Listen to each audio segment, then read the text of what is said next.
My wife had spent most of the winter looking for a place we could afford for a week in the summer. She was patient about it, in a way I was not. She'd sit at the kitchen table, after our son had gone to bed with her laptop open, and a cup of tea in her hand, and she'd scroll through listings, sometimes for an hour at a time, making little notes. Most of what she found was either too expensive or too far. Then, one night in February, she showed me a listing she'd come across on a site I'd never heard of.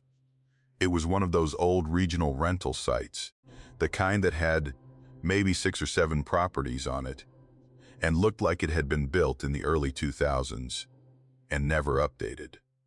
The cottage was in a small coastal town neither of us had heard of. It was cheap. The photos were sunny and modest. A little clapboard place with white trim. A porch, a gravel driveway. My wife said it looked charming. I said it looked fine. She booked it that night.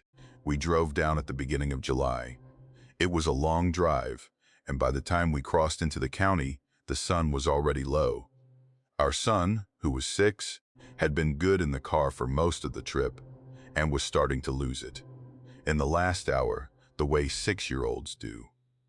My wife played him a movie on her tablet. I gripped the wheel and watched the road narrow, and the signs get older and more faded, and I remember thinking that the town felt further from anywhere than the map had made it look. We came into it around 6 in the evening. It was a very small town, a main street with a diner and a gas station and a hardware store, and not much else. Beyond it, a road that curved out along the coast, past a scattering of houses, all of them modest but well kept, all of them facing the water. That was the first thing I noticed. Every single house on that stretch faced the water. Their porches faced the water. Their big picture windows faced the water. Their front doors opened onto short paths that led down to the sand. That is what people do when they build houses by the ocean. That is what the ocean is for. The cottage was the last house on that stretch, and it was facing the wrong way. I saw it as we came around the last curve. It sat at the end of the road, on a lot bigger than its neighbors, and it was turned exactly 180 degrees away from where a house on that lot should have been turned. Its porch faced the pine woods behind the property. Its front door opened onto the gravel drive. Its big picture window looked out over the woods too, not the water.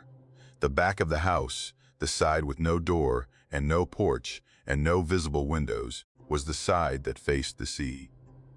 There was maybe 40 yards of scrubby grass and low dune between the back of the house and the beach, and beyond that the ocean, and the cottage sat there with its shoulders squared to the trees, and its back to all of it. I made a joke about it as I was pulling up the drive. Something like, well, the view of the pines must have been the selling point. My wife did not laugh. She was looking at the house too. She didn't say anything at first. Then she said, "That's strange. That's really strange." She said it in a quiet voice. The way she says things when she has noticed something before I have, and is trying to figure out whether it matters. We unloaded the car. Our son ran around the yard, chasing a butterfly. I stood on the porch for a minute, looking at the pine woods. They were dense and dark even in the last of the daylight, and they came right up to the edge of the yard. Behind me, past the house, I could hear the surf. That was what struck me as we stood there. I could hear the ocean very clearly. It was maybe 100 feet away. But there was no visible sign of it from where the house wanted you to stand. Inside, the layout was strange too. It took me a minute to figure out what was bothering me. The living room ran along the front of the house, the porch side, with the big picture window looking out at the pines. The kitchen was in the middle.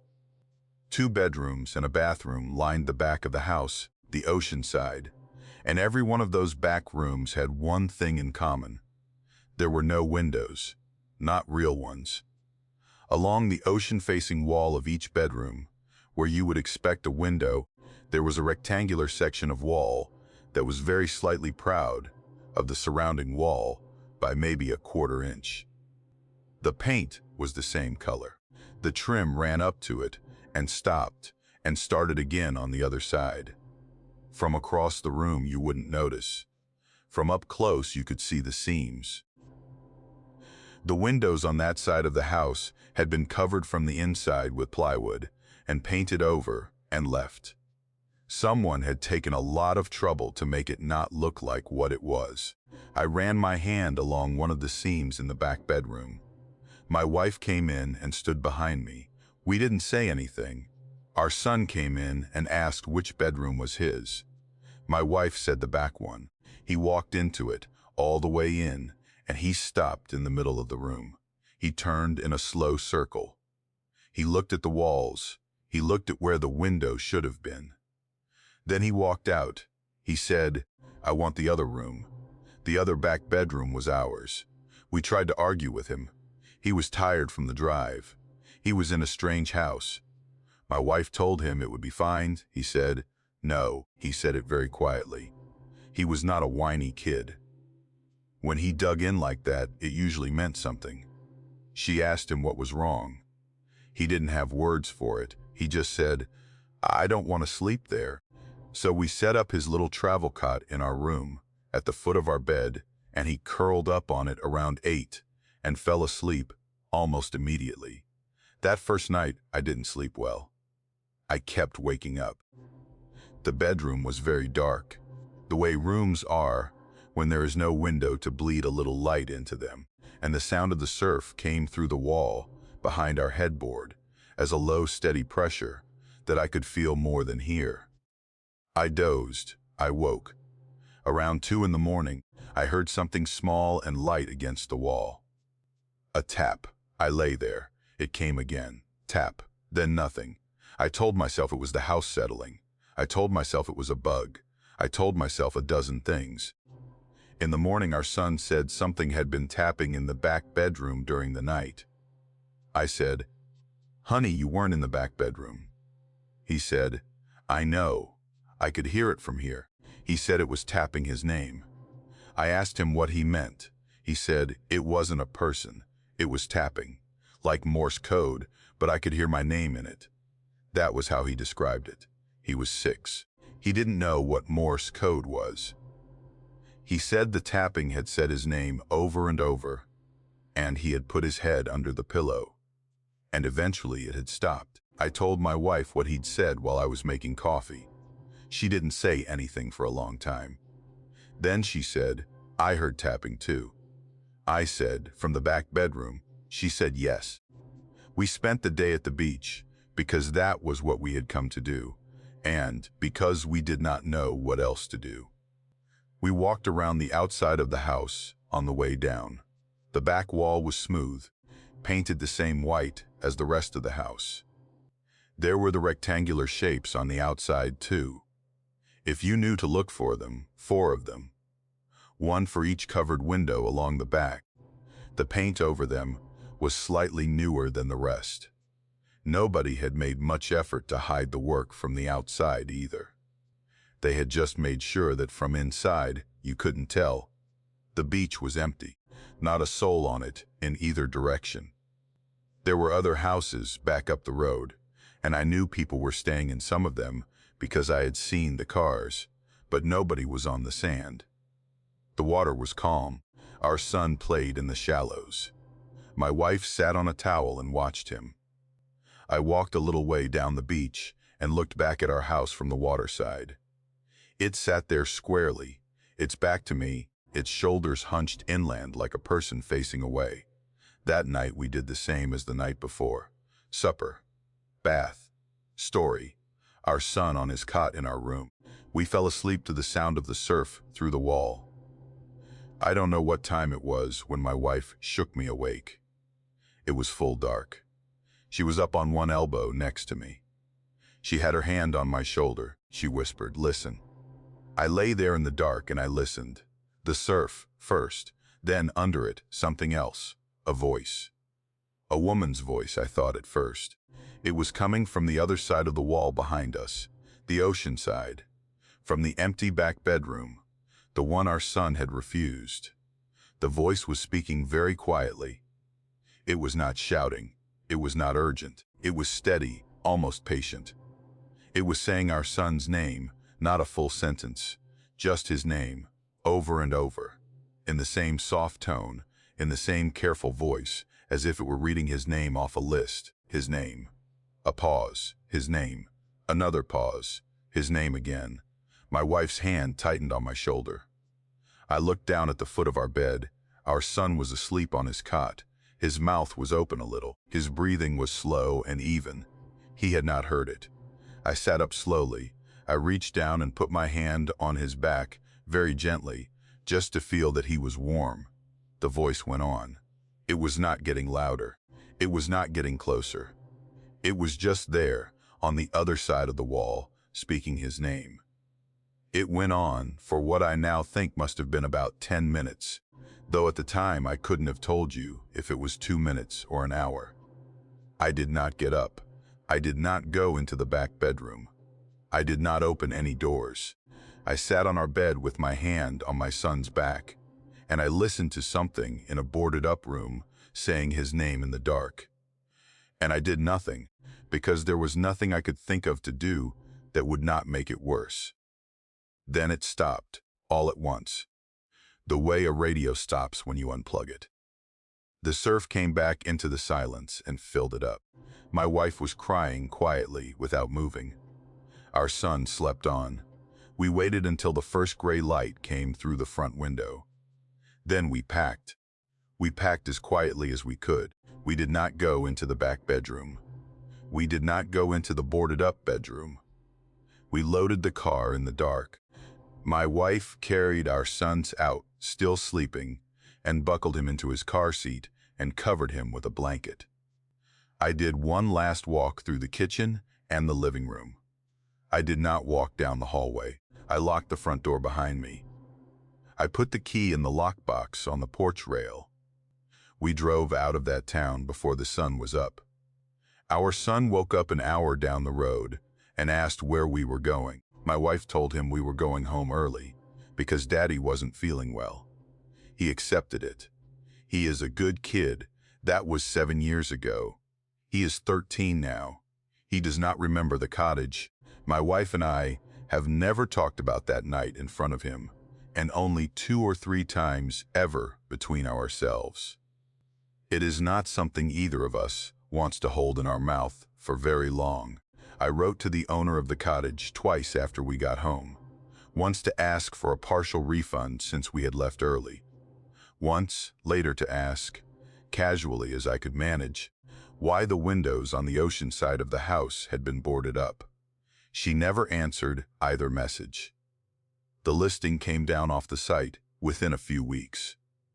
I checked once, a couple of years later, to see if it had come back up. It hadn't. The site itself was gone by then. I looked the town up on a map once. It's still there. It's still small. I zoomed in on the satellite view until I found the road that curves along the coast. I followed it until I got to the end. The house was still there, turned the wrong way, back to the water, facing the pines. And when I looked at the little strip of yard and beach behind it, the way I had walked it that afternoon, I could see, in the satellite image, what looked like a single narrow path in the sand, leading from the water, straight to the back wall of the house, and stopping there. My wife had been the one to book it. She had been going through a hard year at work, and her mother had said, more than once, that what she needed was a week by the water, with people who loved her, and eventually my wife had agreed. So my mother-in-law had picked out a rental online, a big 2-story place on a bluff, above a narrow strip of beach in a small town none of us had been to before, and she had paid for it as a gift. It was a nice thing to do. My in-laws came, and my sister-in-law and her 2 kids came, and my wife and I brought our daughter, who was 10 that summer. 7 of us total, in a house that had 4 bedrooms and a wide front porch and a wooden staircase down the bluff to the sand. The kind of place that photographs well and lives a little older and a little more tired than the pictures suggest. There were maybe 8 houses on that stretch of coast. They sat spaced out along the top of the bluff, each with its own gravel drive and its own wooden stair down to the beach. Half of them were closed up for the season. The other half had cars in the driveways and the small signs of people staying in them, towels on the porch rails, coolers on the steps. It was quiet in the way that kind of place is quiet, meaning that in the afternoons you could hear the surf and the occasional voice and not much else. The house next door was one of the occupied ones. I noticed that our first afternoon, while I was carrying suitcases in from the car, there were 2 cars in their driveway. One was a dark blue sedan, and one was a smaller silver hatchback. Both had out-of-state plates I didn't recognize. The curtains on their front windows were open. There was a beach umbrella folded and leaning against the porch rail. When it got dark that first evening, lights came on in their windows, downstairs first, and then a little later upstairs, and stayed on until around 11. Then the downstairs lights went off, and around 11:30, the upstairs lights went off, and the house sat dark until morning. I noticed all of this the way you notice your neighbors on vacation, without really thinking about it. Somebody was in there. That was fine. That was normal. The next day I realized I had not actually seen any of them. Not on the porch, not on the beach, not walking to a car, not carrying anything in or out. My father-in-law made a joke about it over supper that evening. He said, "Our neighbors must not like company." He said, maybe they were on their honeymoon. My sister-in-law laughed. My daughter, without looking up from her plate, said, "They were on the porch this morning." My wife said, "Oh yeah?" My daughter said, "4 of them, standing." She said it the way she said a lot of things, quietly, without looking at anyone, and then she went back to eating. My wife and I glanced at each other. Nobody pushed it. My daughter was a kid who noticed things, and she was also a kid who sometimes reported them a little more starkly than they had actually happened. The second day was the same. Lights on at night, curtains open, no sign of a person. I found myself looking for them, which is a strange thing to catch yourself doing, but I was. Every time I walked past the window that faced their driveway, I looked. Every time I came up from the beach, I glanced over. Nothing. The cars didn't move. The umbrella stayed folded against the rail. No footprints in the sand between their stair and the water. That afternoon, my mother-in-law walked over to introduce herself. She had a little tin of cookies she had baked. She was that kind of woman. She was gone, maybe 10 minutes. When she came back, she was holding the tin still. She set it on the counter, and she said, they didn't answer. She said the front door was locked. She said she had knocked twice, and there was no bell, so she had knocked a 3rd time, and waited a good long minute, and no one had come to the door, and she had heard nothing at all inside the house. She said the cars were still in the driveway. She said, well, maybe they went for a walk. She put the cookies away. Nobody said anything more about it at the time. But that evening after supper, my sister-in-law asked casually if anybody had seen the neighbors go by while my mother-in-law had been over there, and nobody had. On the 3rd night, I was already having trouble sleeping. The bed in the guest room was firmer than what I was used to at home, and the ocean was closer than what I was used to. Around 2 in the morning, I was half awake, listening to the surf come and go, when my daughter opened the door and stood in the doorway. She was in her pajamas. She said, "Dad." She said it very quietly, so as not to wake my wife. I got up. I went to her. She said, "They're on the beach, the neighbors." I followed her down the hall to her room. Her window looked out over the bluff and down onto the beach. She had pulled her curtain back just enough to see. She pointed. I bent down and looked. She was right. They were on the beach, 4 of them, standing in a rough line at the tide lean, spaced maybe 6 feet apart, facing the water. They were fully dressed. I could see that even in the moonlight. Not swimsuits, not pajamas. A man in what looked like a button-down shirt and slacks. A woman in a long skirt. 2 more figures I could not quite make out, but that were tall enough to be adults. They were perfectly still. Not talking, not moving, not shifting weight. Just standing in the sand, with the small waves coming in and out around their feet, and looking at the water. I stood there, and I watched them. My daughter, after a minute, said, "They've been doing that for a while." She said she had seen them come down the stair from their house. I asked her when. She said, "When I got up to go to the bathroom." She said, "Maybe 20 minutes ago." She said she had watched them from her window, and they had come down the wooden stair one at a time, single file, and gone down onto the sand and lined up like that, and had not moved since. I told her to go back to bed. She looked at me for a moment. Then she did. I stayed at the window. I watched them for what my phone later told me was about 40 more minutes. They did not move, not a step, not a shift of weight. Not one of them lifted a hand or turned a head. The tide crept up a little around their ankles, and they did not flinch or step back. I could see their silhouettes very clearly against the pale moonlit water. 4 fully dressed adults, standing in a line, in the middle of the night, on an empty beach. Around 3 in the morning, they turned, all 4 of them, at the same moment. Not one after another, not led by any of the others. In perfect unison, as if a whistle had been blown that I could not hear, they pivoted on their heels and faced the bluff. Then they began to walk, in the same single file line they had come down in, up the sand, toward the wooden stair. They walked at a normal walking pace. Their arms did not swing much. Our house sat next to theirs at the top of the bluff, and to get to their stair they had to pass along the base of the bluff directly beneath our windows. I watched them come. I remember I had the ridiculous thought that I should step back from the window so they would not see me. And then I remember thinking that it was ridiculous.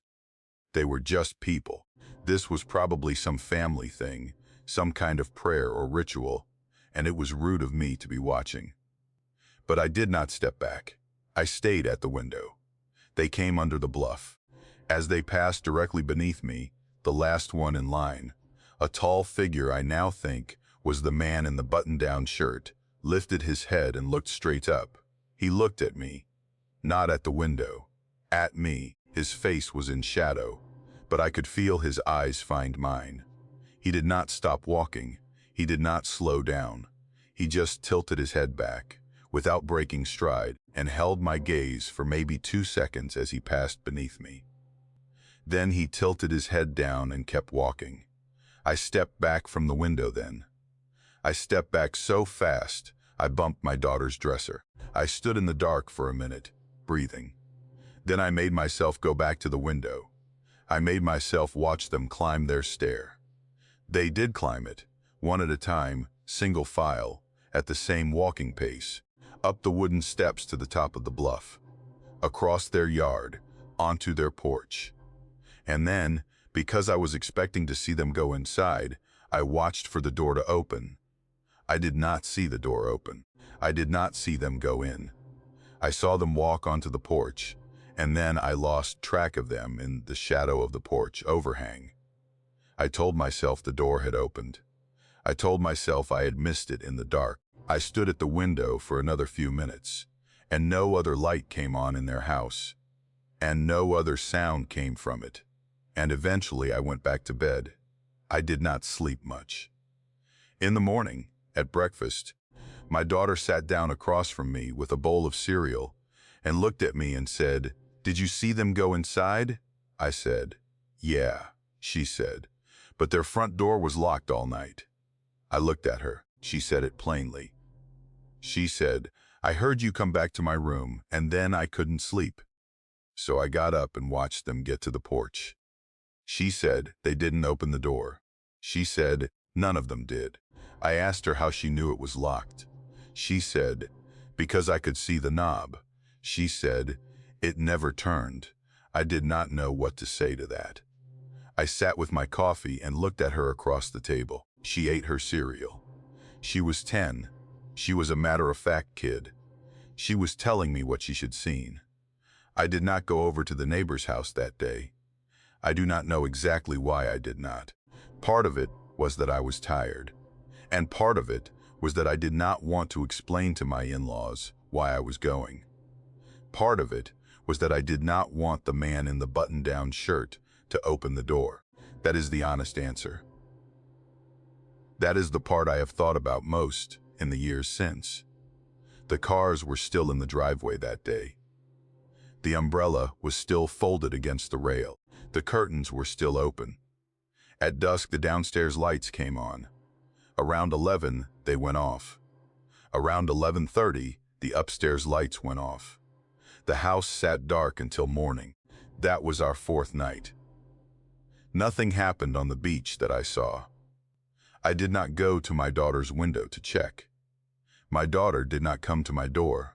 On our fifth night, the same routine of lights repeated. On our sixth, the same. On the last morning, as we were packing the cars to leave, I saw a man come out of the house next door. A regular-looking man, middle-aged, in shorts and a t-shirt. He walked down his front steps, opened the door of the dark blue sedan, put a small duffel bag in the trunk, closed the trunk, and went back inside. He did not look our way. He did not look at anyone. He was a completely ordinary man, on a completely ordinary morning. I stood by our car, and I watched him, and I could not tell you whether he was one of the four I had seen on the beach. Their faces had been in shadow. His face was in the sun. There was no way to know. We drove home that afternoon. My daughter has never brought it up again. My wife slept through the whole thing and does not know it happened. I have not told her. I have not told anyone in the family.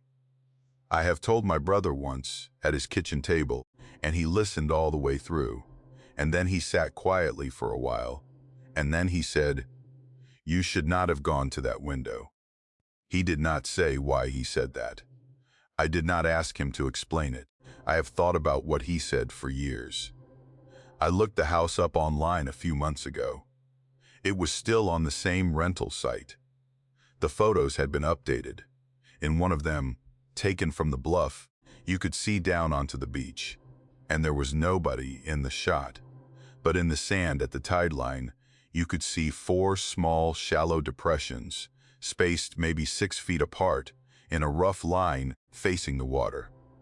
They looked like the marks a person would leave if a person stood in wet sand for a long time without moving. I closed the browser. I have not looked at the listing since. We had been trying for years to take a real off-season trip, the kind of trip where you don't have to fight for a parking space at the beach, and you can eat at a restaurant without a 2-hour wait. That September, we finally managed it. Our older girl was 9, our younger one was 6, and my wife had found a rental on a stretch of the Atlantic coast, where most of the summer places closed up after Labor Day, and half the town shut down. It was cheap because it was late in the season. The photos showed a small clapboard house painted the color of a robin's egg, set back from the dune, with a covered porch on the front and a wooden walkway down to the sand. The listing said the beach was almost private after the season ended. My wife read that part out loud to me at the kitchen table and grinned like she'd found treasure. We drove down on a Saturday. It took most of the day. By the time we got there, the light was going, and the town looked exactly as advertised, which is to say, mostly closed. 2 of the 3 restaurants on the main road had signs in the windows that said See you next summer. The little ice cream stand at the corner was shuttered. The gas station was open, but the attendant was a teenage boy on his phone, who barely looked up when I paid for milk. The girls were tired and cranky, and my wife was quiet in the way she gets when a trip has been a lot of work to arrange, and she is starting to worry it might not be worth it. But the house was as advertised: clean, simple, warmer inside than outside. The girls loved the little bunk beds in the back bedroom. My wife loved the porch. I loved the quiet. We ate sandwiches for supper and went to bed early, and I remember, before I fell asleep, feeling glad we had come. The next afternoon, we bundled the girls up and walked down to the beach. It was gray and cold. The sky was low and even, and there was no sun to speak of. The wind was coming in off the water hard enough that we all pulled our hoods up and hunched our shoulders. There was nobody else on the sand in either direction as far as we could see. My wife stood at the tide lane and pointed out a heron picking its way along the wet edge, and the girls chased each other in a slow, loping way that kids run when they are bundled in too many layers. And we walked. We walked a long way, maybe half a mile down the beach, and then a slow half-mile back. The tide was coming in as we walked. We could see it, the way the wet line moved slowly up the sand behind us as we went, eating our footprints as it came. The little one asked me why the water was doing that. I told her about the tide. I told her that the moon pulls the water up and down every day. She thought about that for a while, and then she said, "So the moon takes my footprints?" I laughed. I said, "Yeah, more or less." We got back to the house at dusk. By the time we were on the porch stomping sand off our shoes, the tide had come almost all the way up the beach, and any trace of us was gone. That night the wind picked up. I heard it against the front windows. In the morning I woke early, before anyone else, and I made a cup of coffee, and I put my coat on, and I walked down the wooden walkway to look at the water. The tide was out again. The sand was smooth and wet and gray, the way it always is at low tide after a night of weather. I took a few steps out onto the sand. Then I stopped. There, running the length of the beach in front of me, were footprints. 4 sets, 2 adult, 2 child, clear and deep in the wet sand, spaced exactly the way we had spaced them, wandering the same way we had wandered. My wife's smaller boot prints beside my larger ones. The girls' smaller feet ahead of us, tracks looping back and forth where they had chased each other. The whole pattern of our walk from the afternoon before, running down the beach and back, laid out in the sand in front of me as if we had just finished making it. The rest of the beach was smooth, just those 4 sets of prints. Nothing else. I stood there for a long time in the cold wind. I looked at the tide line. It was at least 50 feet below where the prints were. The tide had come in over that patch of sand overnight. I had watched it happen. I had watched it start to. I knew the water had reached that part of the beach. There was no possible way the prints from yesterday were still there, and yet they were, deep and clean and undisturbed. I bent down and I put my finger in one of the smaller ones, the 6-year-old's, at the front of the pack. The sand at the bottom was cold and wet, and gave the way wet sand gives when it has just been pressed. I walked back up to the house. My wife was in the kitchen with her hands wrapped around a mug. I told her quietly that I needed her to come look at something. She looked at my face and she said, "Okay." She followed me down without asking any questions. When we got to the top of the walkway, before we even got to the sand, she stopped. She could see them from up there. She said, "What?" And I said, "Come on." We walked down onto the beach together. She stood beside me and looked at the 4 sets of prints. She said, "That's not possible." She said it, the way you say a thing when you know it isn't possible, and are asking the world to explain itself anyway. I told her I knew. She walked along the line of prints for a bit. She bent down and touched one of them. She stood up and looked at the tide line, and back at the prints, and back at the tide line. She said, "But the tide." I said, "I know." We didn't say much on the walk back to the house. The girls were up when we got in. My wife made pancakes. I sat at the little kitchen table and drank cold coffee and thought about it, and could not come up with anything. That afternoon we walked on the beach again. On purpose this time. My wife had suggested it, half nervous, half something else. We went the other direction from where we had walked the day before, all the way down to the little jetty of dark rocks that stuck out into the water at the far end of the beach. The tide was coming in as we walked. We made a whole new set of prints, 4 sets, running down the beach and back, wandering, doubling. When we got up to the house, we could already see the water, starting to reach the closest ones. The girls got hot chocolate. My wife and I stood on the porch and watched the tide come the rest of the way, up until every one of the new prints was gone. We did not talk about it in front of the girls. The next morning I woke up before dawn. I did not make coffee first. I put my coat on over my pajamas, and I went down to the beach. The new set of prints, the ones from yesterday's walk toward the jetty, were gone. The sand where we had walked the second day was smooth. The tide had done what the tide does. The original set from the first afternoon was still there. Every step, every loop where the girls had chased each other. My wife's steady stride beside mine. All 4 of us laid out along the sand exactly as we had been laid out 2 days before. Deep, clean, undisturbed, the sand around them smooth. I walked over to them. I put my boot down next to my own boot print from 2 days ago. The tread pattern was the same. Of course it was the same. I had been wearing the same boots. I went back up. My wife was awake. I told her the new prints were gone, and the old ones were still there. She sat very still with her mug in her hand for a long moment. Then she said, "Don't tell the girls." I said, "Okay." She said, "We should ask the owner." I said, "Ask her what?" She said, "I don't know." We didn't ask the owner. We didn't call anyone. What would we have said? Somebody was walking down the beach every morning and doing.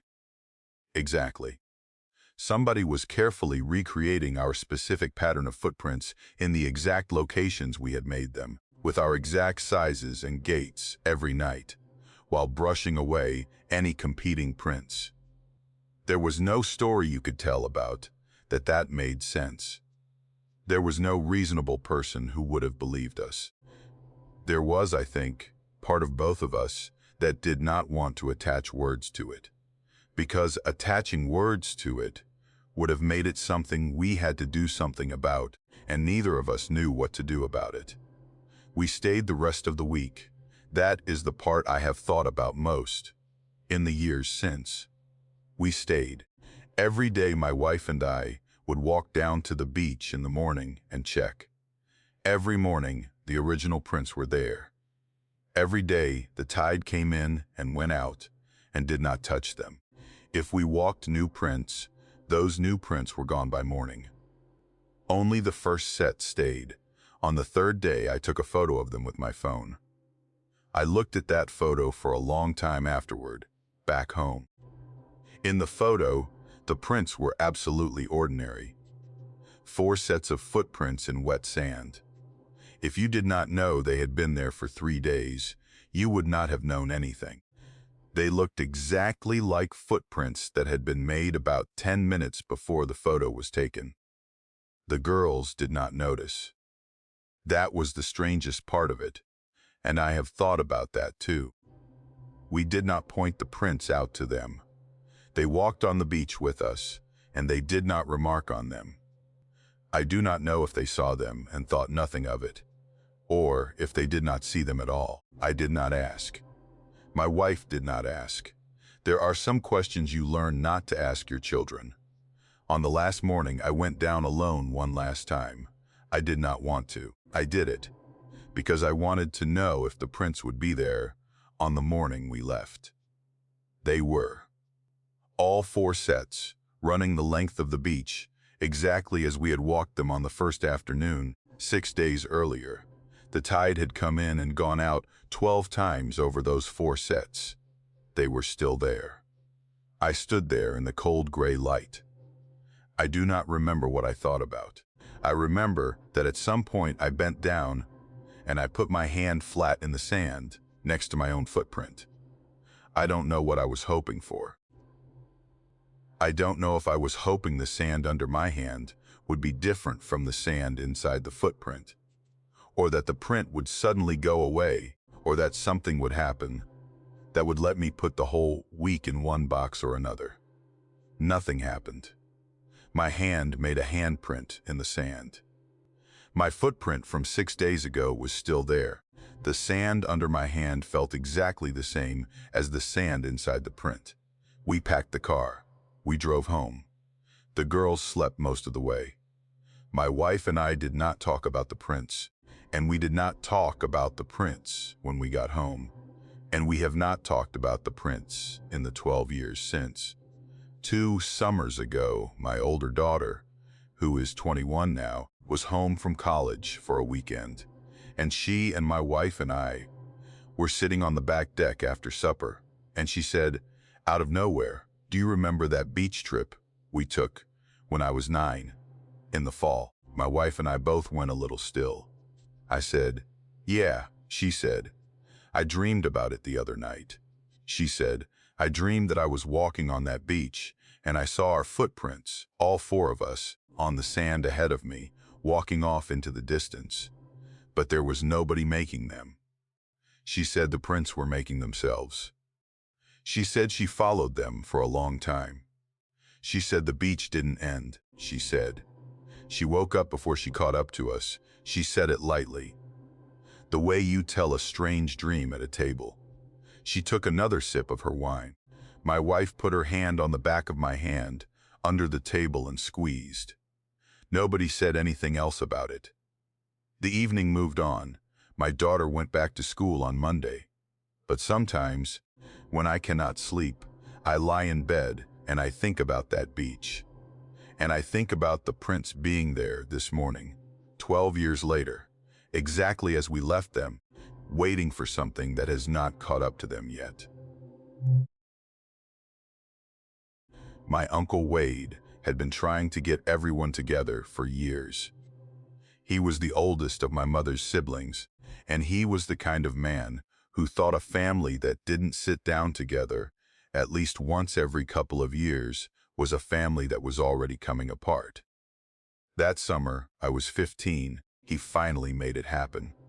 He rented a small house on the coast for a week in the middle of July. 2 stories, 4 bedrooms, a screen porch on the front, and a strip of yard between the porch and the sand. It slept 8 comfortably, and by the time all of us had squeezed into it, we were 9, Uncle Wade and Aunt Reba, my mother, me, my cousin Trey, who was 17 and thought he was already grown, his little sister Anna Kate, who was 6, my Aunt Deb and her husband Roy, and a small cousin on the other side of the family, Halle, who was 6, and had come along because her mother had needed a week. 9 people. Air mattresses in the living room. Kids doubled up in bunk beds. Aunt Reba said it was the way people used to vacation, and everybody said it was, and everybody meant it a little more than they wanted to. The house was a nice enough place. Clean, if a little tired around the edges. The couches were slip-covered in something floral. The kitchen had one of those old porcelain sinks with a hand pump beside it that nobody used anymore. The shelves in the living room were crowded with the kind of things that accumulate in a rental house over the years. Board games with missing pieces, paperbacks with the covers faded, a few dusty coffee mugs somebody had left behind and nobody had thrown away. On one of the lower shelves, tucked between a stack of magazines and a scallop shell in a wooden frame, there was a transistor radio. Trey found it that first evening while we were waiting for supper. It was old. Brown plastic body, chrome dial across the front, a leather carrying strap that had gone stiff. The kind of radio my grandfather used to have when I was little. Trey turned it over in his hands and rattled it, and I heard the batteries shift inside. He set it on the coffee table and turned the dial to the on position, and after a moment of static, it settled onto a song. It was a slow song, orchestral, warm brass under a thin high-string section, and a woman's voice on top of it, singing in the way singers sang in the 1940s, careful and clear, holding the vowels a long time. The recording was tinny and small, the way an old radio makes everything tinny and small. Trey turned the dial across the whole range, looking for something else. Every other station was empty, just static. He came back to the song. He listened to it for a minute. Then he shrugged and turned the radio off and put it back on the shelf and forgot about it. Aunt Reba called us to the table for supper. That night I slept on an air mattress in the living room. I woke up in the dark to the sound of music. It was the same song. Slow, orchestral, the woman's voice on top. It was coming from the shelf, from the radio. I lay there for maybe a minute, trying to figure out if I was dreaming. I was not. The dial glowed faintly in the dark. The little chrome mesh over the speaker was throwing the sound of that voice into the room, small and clear and pretty. And the woman was singing about somebody she used to know. I got up, and I went over to the shelf, and I turned the radio off. The dial went dark. The song stopped. I stood there for a moment in the quiet with my hand on the plastic. I did not have a strong feeling about it at that moment. I thought maybe Trey had knocked something loose when he was messing with the dial. Or maybe the switch was old and had drifted back to on. I went back to my air mattress. I looked at my phone. It was 2:17 in the morning. At breakfast, the next day, Uncle Wade said, "All right, who was playing music in the middle of the night?" Trey said it wasn't him. Anna Kate said it wasn't her. Hallie said, "Was there music?" in the way 6-year-olds ask about things they either did not notice or did not think were worth noticing. I said, I turned the radio off. I said it came on by itself around 2. Uncle Wade did not like that. He was a practical man. He was an electrician, actually, and had been for 30 years. He walked over to the shelf and picked up the radio and turned it over in his hands the way Trey had. He opened the battery compartment. There were 2 D cells in there. He looked at me. He said, "Could you have bumped the dial?" I said, "I don't think so." He set the radio on the coffee table with the switch pointed away from anything that might touch it, and he said, "Well, if it comes on tonight, one of you is playing a prank, and I will not be amused." Trey held up his hands like he was under arrest. Uncle Wade did not smile. That day was a good day. We went to the beach. Hallie and Anna Kate collected shells. My mother and Aunt Deb sat under the umbrella and drank sweet tea from a thermos and gossiped about people I did not know. Trey and I played a long, sunburned game of horseshoes with Uncle Roy in the yard behind the house. It was hot and quiet and nice, and by the time we sat down to supper on the porch that evening, I had almost forgotten about the radio. I did not stay on the air mattress that night. Trey had gotten a headache from the sun and had gone to bed early, and Aunt Reba had made me take his top bunk in the bedroom he'd been sharing with Uncle Roy. I liked that better anyway. I did not want to be in the living room with the radio. I had not admitted that to myself in words, but I had chosen the bunk. At 2:11 in the morning by my phone, I woke up because I could hear the song. It was quieter this time, muffled by the walls, but it was the same song, same slow tempo, same woman's voice. It was coming from the living room. I lay in that top bunk and I listened to it for a minute. Then I heard Uncle Wade moving in the hall. His bedroom was next to ours. He was up. I heard him mutter something, and I heard him walk down the hall to the living room, and I heard the song stop. He was standing there when I came out. He had picked the radio up off the coffee table. He was looking at it with the flashlight from his phone. He looked at me and he said, "Was this you?" I said no. He said, "All right." Then he said, in a slightly different voice, "Come here." He held the radio out to me, and he had opened the back with his thumbnail. The battery compartment was empty. He had taken the batteries out and put them in the drawer beside the sink. After breakfast, he told me, he had done it while my mother and Aunt Reba were doing dishes. He said he had done it to make sure. He said he had known, some part of him, that the radio was going to come on again, and he had taken the batteries out so we would know. He set the radio on top of the refrigerator. He said, "In the morning, we're going to figure out what's wrong with this thing." He went back to bed. I did not go back to sleep for a long time. The next day, nobody wanted to talk about it in front of the little ones. Uncle Wade took me and Trey and Uncle Roy out on the porch after breakfast and told them, quietly, what had happened. Trey went and looked at the radio on top of the refrigerator. He picked it up. He looked at the empty battery compartment. He said, "That's not possible." Uncle Roy did not say anything. Uncle Roy was a man who took things in without a lot of comment, and I could see him taking this in. We had a fine day. We went to the beach again. The little ones did not know anything was strange. My mother made a comment at supper about how peaceful this place was, which was a thing my mother said when she was starting to relax, and I looked at Uncle Wade, and Uncle Wade looked back at me, and neither of us said anything. That night, at 2:00-something in the morning, the song played from the top of the refrigerator. I heard it because I had been half awake listening for it. So had Uncle Wade. So had Uncle Roy, I found out later.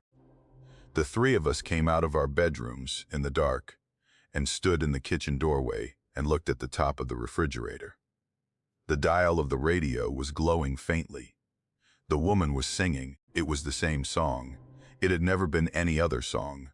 Uncle Wade took the radio down. He said, "All right."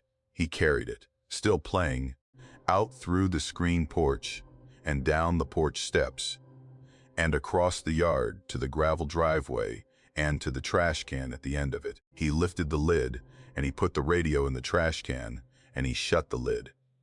He walked back up to the house and he came into the kitchen and he said, "If anybody comes down and asks, it broke." He looked at Uncle Roy and me, and neither of us said anything. We stood there in the dark kitchen for a minute. Then, very faintly, from all the way at the end of the driveway, we heard it. The song, muffled by metal, but the same song. We could just barely hear the shape of the melody. Uncle Wade stood there with his hand on the counter, and he did not say anything for a long time. Then he said, in a low voice, "Everybody goes back to bed." He said, "We do not talk about this in front of the children." He said it in a tone I had never heard him use before, and I went back to my bunk and I did not sleep, and neither did he. In the morning he was already up and dressed when the rest of us came out. He said he was running an errand. He said he would be back by lunch. He went out the front door with a plastic grocery bag in his hand, and I saw him walk down the driveway and lift the lid of the trash can and take the radio out and put it in the bag. He put the bag in the trunk of his rental car. He drove off. He was gone for almost 3 hours. When he came back, he did not have the bag. He caught my eye across the porch when he came up the steps, and he gave me a very small nod. He did not tell me where he had taken it until that night, out on the porch, when everybody else had gone to bed. He said he had driven it to the county dump. He said he had put it in the middle of a pile of construction debris that the bulldozer was going to push into the pit later that day. He said, watching him talk, that he had stood by the pit until the bulldozer came, and he had watched the debris go in. He said quietly, that we would see. That night, nobody heard the song. I lay awake for a long time listening for it. I did not hear it. Around 3, I finally fell asleep. I woke up at 6:30 because I could hear a child crying. It was Hallie. She was in the kitchen. Aunt Reba was making coffee, and Hallie was standing in her nightgown by the kitchen table, crying quietly, and Aunt Reba was rubbing her back and saying, "Honey, sweetheart, what's the matter?" Hallie wiped her nose. She said, "Why was the pretty lady singing in my room all night?" She said it, the way small children say things they do not understand, without any weight on it. She said the pretty lady had come to the foot of her bed and had sung the same song all night, over and over, and she wanted to know why nobody had come to check on her. Aunt Reba looked over Hallie's head at me. I did not say anything. I could not. We drove home that afternoon. Uncle Wade told my mother, on the way out to the car, that the plumbing was acting up and it was better to leave a day early. My mother was disappointed. Aunt Reba took Hallie in her car, and my mother and I rode with Uncle Wade. He did not say much on the drive. When he dropped us at our house, he sat in the driveway with the engine running, and he said one thing. He said, "Don't ask her about it again," he said. "It was a dream." He said it in a voice that was asking me to agree, not telling me. I said, "Okay." Hallie is grown now. She's 24. She's a nice young woman, in graduate school for something to do with children's speech. She does not remember the beach house.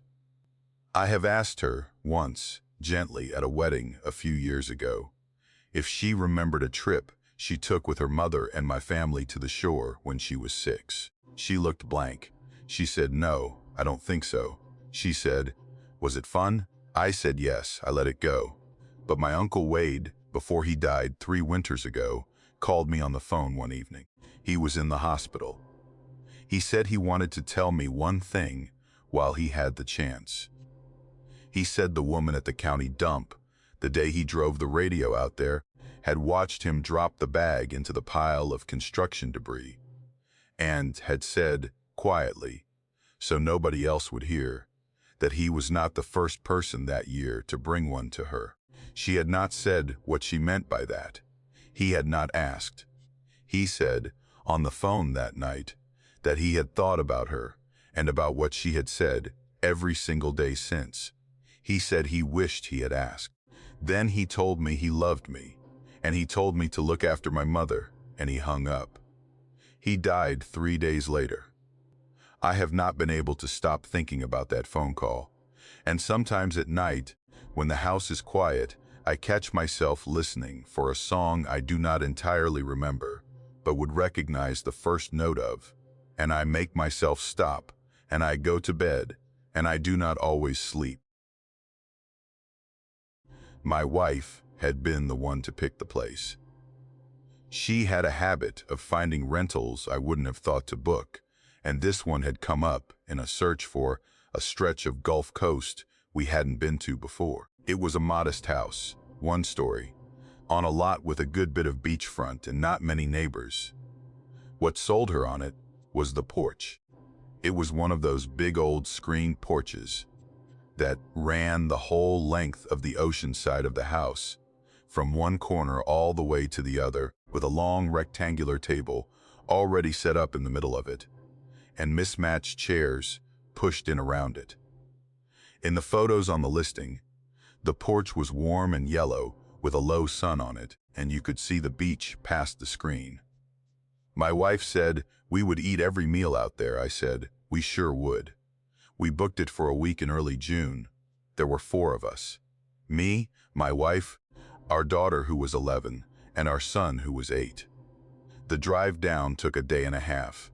We got in on a Sunday afternoon, and the house was exactly as advertised. Modest inside, worn but clean, with the big porch running the length of the back. The table on the porch was set up like it wanted people to eat there. My wife walked out onto it, put her hands on the back of one of the chairs, and said, "Oh good, that was enough." From that first evening on, we ate every meal on that porch. Breakfast in the cool morning air, with the sun coming up over the water, sandwiches at lunch, supper in the long, slow Gulf Coast evenings, while the light bled out of the sky, and the sea went from silver to lavender to dark. The first night was easy. We ate late because it had taken us a while to get groceries and get everybody settled. My wife made a simple supper, chicken and rice and green beans, and we sat out on the porch, with the screen doors closed, and the porch light on, and we ate, and we talked about the week ahead. The kids were tired from the drive. Our daughter yawned through most of the meal. Our son fell asleep in his chair before dessert. My wife carried him in. It was as good a first evening as I had hoped for. The second night was when it started. We ate around 7:30. The sun was down, but the sky wasn't fully dark yet. That gray-blue Gulf Coast light that lasts for a good half hour after sundown. My wife had made shrimp and pasta. The porch light was on. There was a citronella candle in the middle of the table. Everybody was talking and eating. And I remember I was reaching for the bread when my daughter said, very quietly, "There is a man watching us." She said it without any drama. She was that kind of kid. When she said something quietly, it was because she was paying attention to it, not because she was scared. She was looking past me, out through the screen, in the direction of the beach. I turned in my chair and looked. There was a man on the beach. About 60 yards down the sand, at the edge of where the porch light reached. He was standing in the loose sand above the tide line. He was facing the porch. He was too far away for me to see his face clearly. I could tell he was tall. I could tell he was thin. I could tell he was wearing dark clothes, either a dark shirt and dark pants or something that hung longer. I couldn't tell. He was not moving. He was not walking. He was not stretching or looking at his phone or waiting for a dog. He was just standing there, facing us, in the last of the light. My wife had turned to look too. She stood up. She walked to the screen door, and she pulled the little cotton curtain across it. It was one of those curtains you almost never use because the screen was for looking out. She had never touched it before. She pulled it closed, and she came back to the table, and she sat down, and she said cheerfully, without a hitch in her voice, "So, kids, tell me what you want to do tomorrow." We finished supper. Nobody said anything about the man. Not the kids, not us. It was a masterclass in denial. I remember I ate my last few bites of pasta without tasting them, and I remember my wife laughing at something our son said, in a way that was almost right, but not quite. When the kids were finished, my wife herded them inside for a movie. I stayed on the porch. I sat for a minute with my hand on my wine glass. Then I got up, went to the screen door, and slid the curtain back an inch and looked out. He was gone. The beach was empty in both directions. The sky was almost fully dark by then. I stood there for a while, looking at the spot where he had been. I could not tell, from where I stood, whether he had walked off in either direction or whether he had just left. The porch light did not reach far enough to show me the sand where he had been standing. I did not sleep well that night. In the morning, I got up before the kids, and I made coffee, and I walked out onto the porch and down the steps and onto the sand. I walked along the beach until I was where he had been standing. I stood roughly where I thought he had stood. Then I looked at the sand. There were no footprints. Not his, not anyone's. The sand where he had been was smooth and untouched, the way it should be on a morning after a high tide. Which was fine, which was normal. The tide had come in and gone out between the time he had been standing there and the time I was looking. It should have wiped out his prints. I told myself that. I stood there and I told myself that, out loud, the way you do when you are trying to talk yourself into believing something. It should have wiped out his prints. That was just the tide.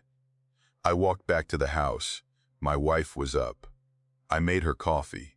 I did not tell her about walking down to the beach. We had a good day. We took the kids to a little aquarium in the next town over. Our son loved the stingrays. Our daughter loved the sea turtles. It was a fine, ordinary vacation day. When we got home in the late afternoon, my wife started supper. We sat down to eat around 7:30, same as the night before, almost the exact same time. My wife had made chicken this time, and rice, and a salad. The porch light was on. The candle was lit. The sky was in that same gray-blue phase. My daughter was talking about the sea turtles. My wife was laughing. I was reaching for the salt. Halfway through the meal, my son said, in the same quiet voice his sister had used the night before, "He's back." I turned. He was there. Same spot, same distance, same tall, thin figure in dark clothes, facing the porch, not moving. He might have been standing there the whole day. He might have appeared 5 seconds before. There was no way to tell. My son said, "Why does he stand there?" He said it in the tone of a child, asking about anything strange he did not understand. Nobody answered him. My wife got up, walked to the screen door, and pulled the curtain across it. I don't know what my face looked like. My wife looked at me across the table and shook her head once, small, "Not now," in front of the kids. We finished supper. We laughed at something our daughter said. My wife made a joke about the movie the kids had watched the night before. We were, both of us, working, and the kids, I remember, seemed to sense it. They played along.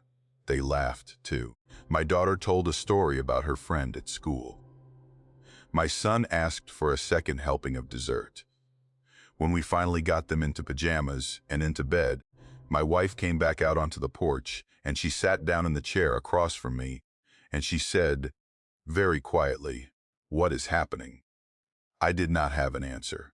I said I did not know. I said, I had gone down and looked at the sand that morning. There had been no footprints. I said the tide could account for that. She looked at me for a long time. Then she said, in a voice I had not heard her use in a long time, "Please call somebody tomorrow."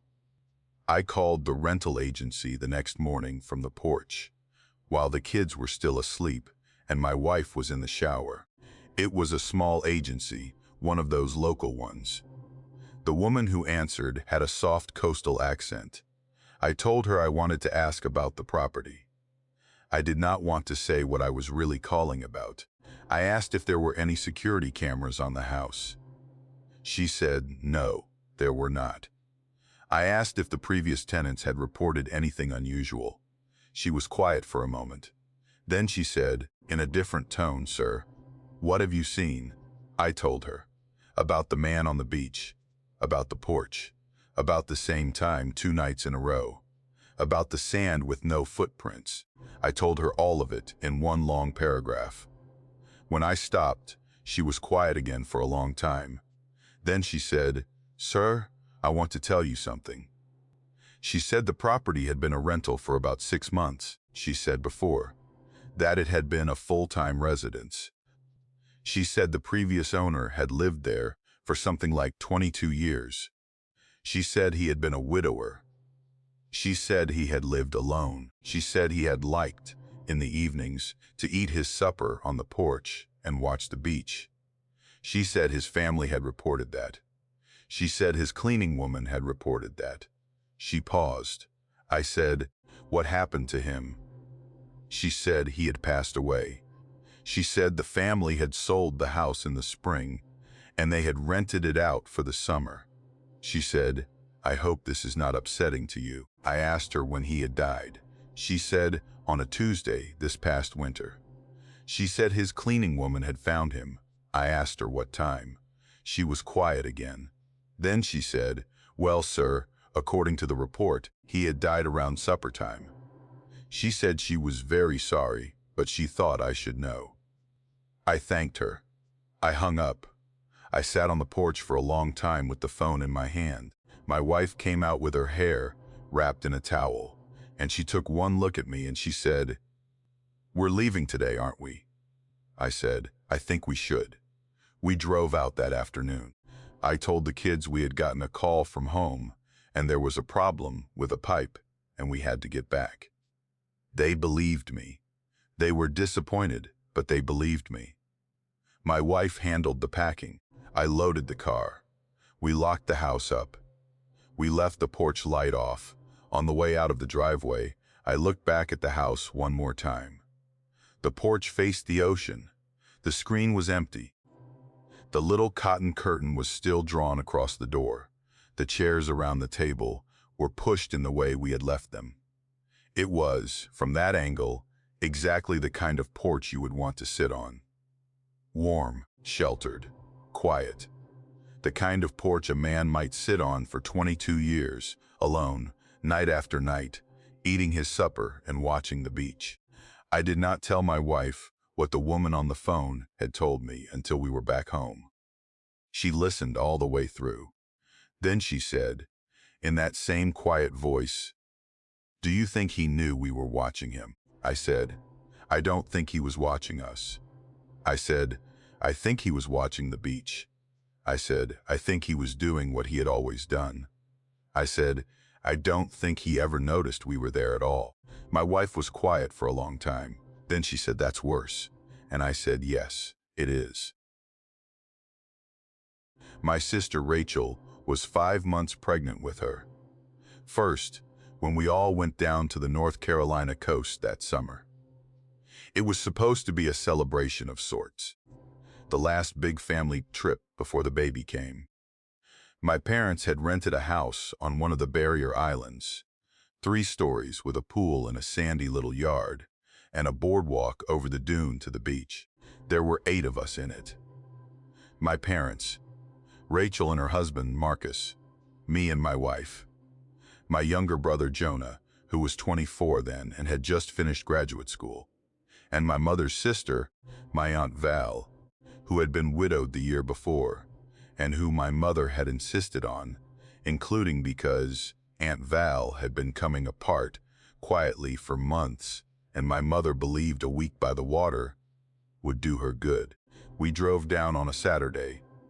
It was hot, and the house was cool, and the ocean was right there, and everybody was in a good mood. Rachel was in that stage of pregnancy where she was just starting to show and had a lot of energy back. She and Marcus had been trying for 2 years. She had put her hand on her belly during the first evening on the porch and said, "Well, y'all, we made it." Everybody had raised a glass of something. Aunt Val had cried a little, in the good way, and my mother had put an arm around her. It was the best any of us had felt in a long time. My mother was an early riser. She always had been. That first night, she went to bed early and got up before dawn, made her coffee, and walked down to the beach as the sky was going gray. That was her thing. She walked the beach at every rental we had ever been to, some sunrise, some sunset, and she always came back with something to talk about.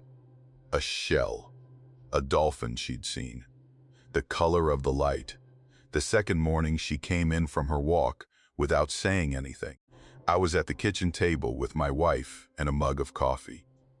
My mother came up the porch steps and slid the door open and walked past us into the living room and sat down on the couch.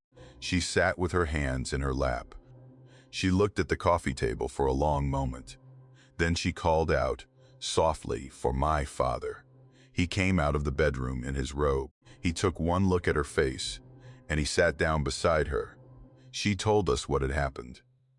She had been walking north on the beach, into the wind, and about a mile from the house, she had seen a little girl playing in the shallows. She said the girl looked to be about 5, dark hair, thin, in a pink one-piece bathing suit. She was standing in the water up to her knees. There were no adults anywhere. My mother had looked. She had walked in a slow half-circle, looking for anyone who might belong to the child. There was nobody, no blanket on the sand, No bag. No other footprints leading down from the dune. Nothing but the girl. My mother had approached her. She had called out, "Honey, where's your mama?" She had used the voice she used for other people's kids, warm and calm. The girl had turned and looked at her. My mother said the girl had smiled. It was, she said, a strange smile. Not scared, not confused. Just a small, pleased smile, as if she had been waiting for my mother to come. Then the girl had turned and waded out. Not fast, not frightened.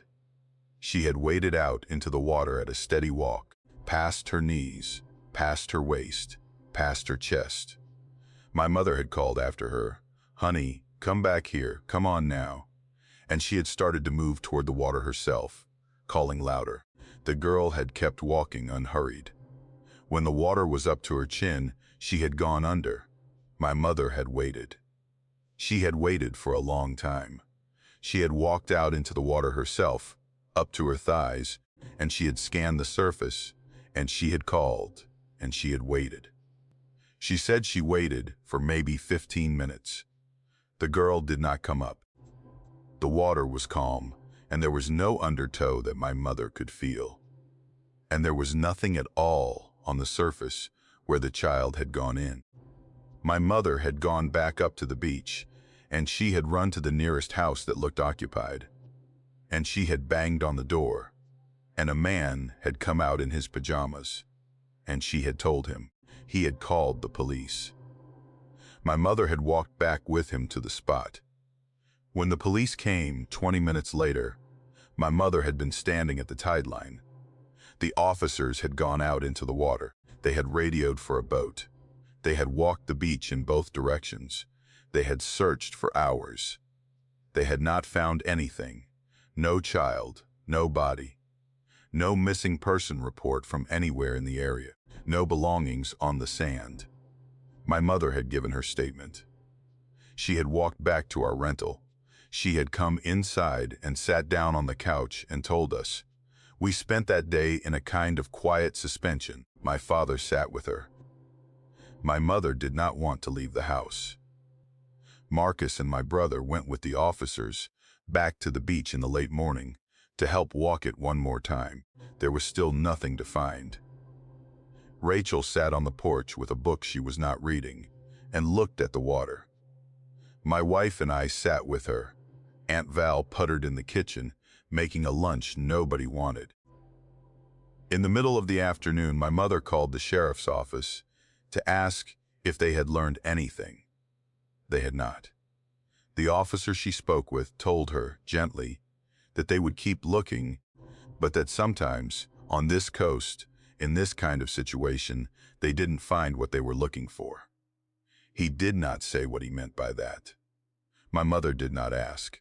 That evening was the quietest supper I remember any of us ever having together. Rachel barely ate. She kept touching her belly. Marcus tried once or twice to make small talk, and it didn't take. My mother sat at the head of the table and looked at her plate. Aunt Val, who I had expected to be the most fragile, was actually the one who kept getting up to refill people's water, to bring out dessert nobody wanted. She had been through her own year of grief, and she knew how to move around inside a heavy silence. We all went to bed early. I lay awake for a long time. My wife lay awake beside me. Neither of us said anything. Rachel came down the stairs the next morning while I was making coffee. She was in her pajamas. Her hair was still messy from sleep. Her face was the color of paper. She sat down at the kitchen table, and she put her hands flat on the wood. She said, in a voice that was almost steady, "I saw the little girl last night." I sat down across from her. I said, "Honey." She said, "Don't, just let me tell you." She said she had gone to bed around 10. She had fallen asleep quickly.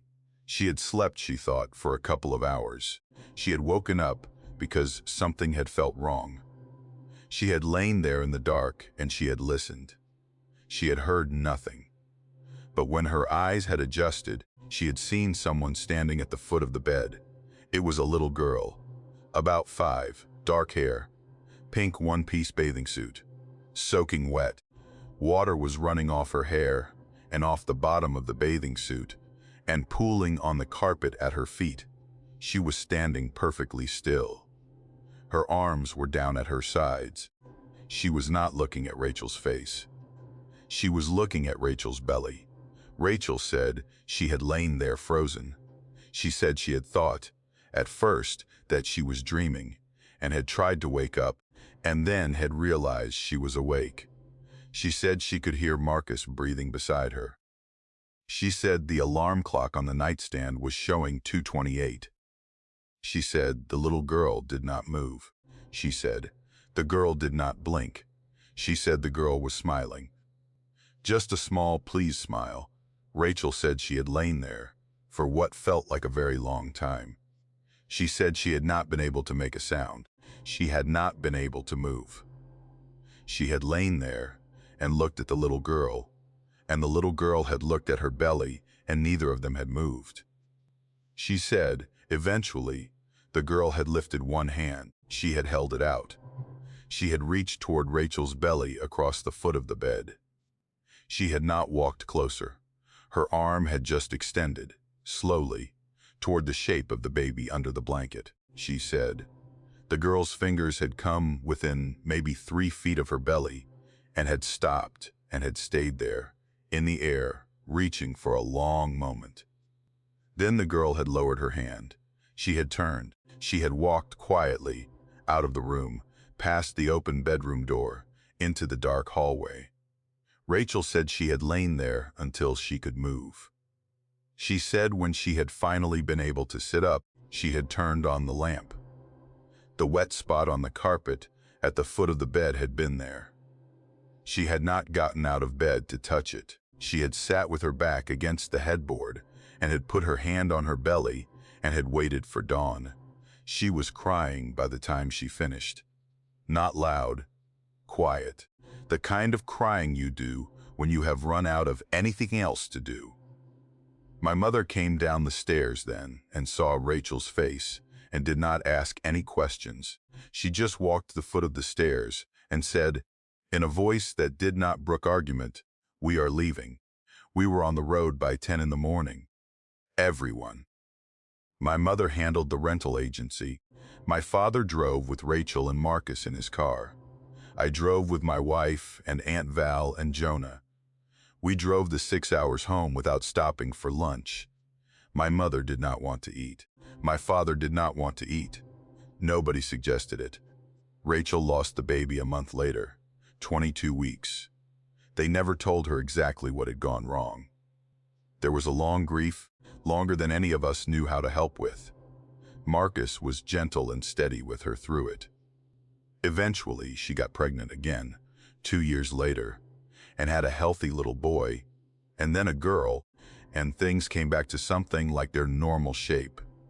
She loves those kids more than anything on this earth. She has not been back to the coast. Not once.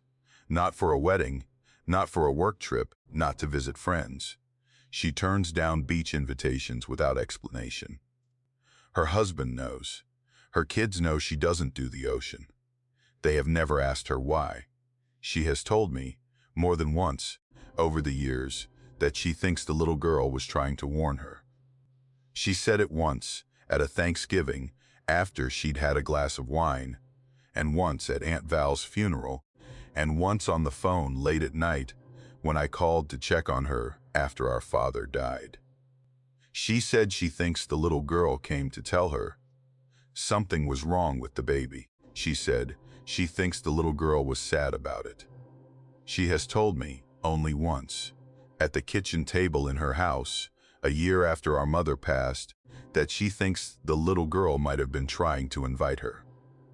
She said it very quietly. She said she has thought about that for a long time. She said, that morning after she saw her, she had not really been scared. She had been sad. She said the little girl had felt lonely.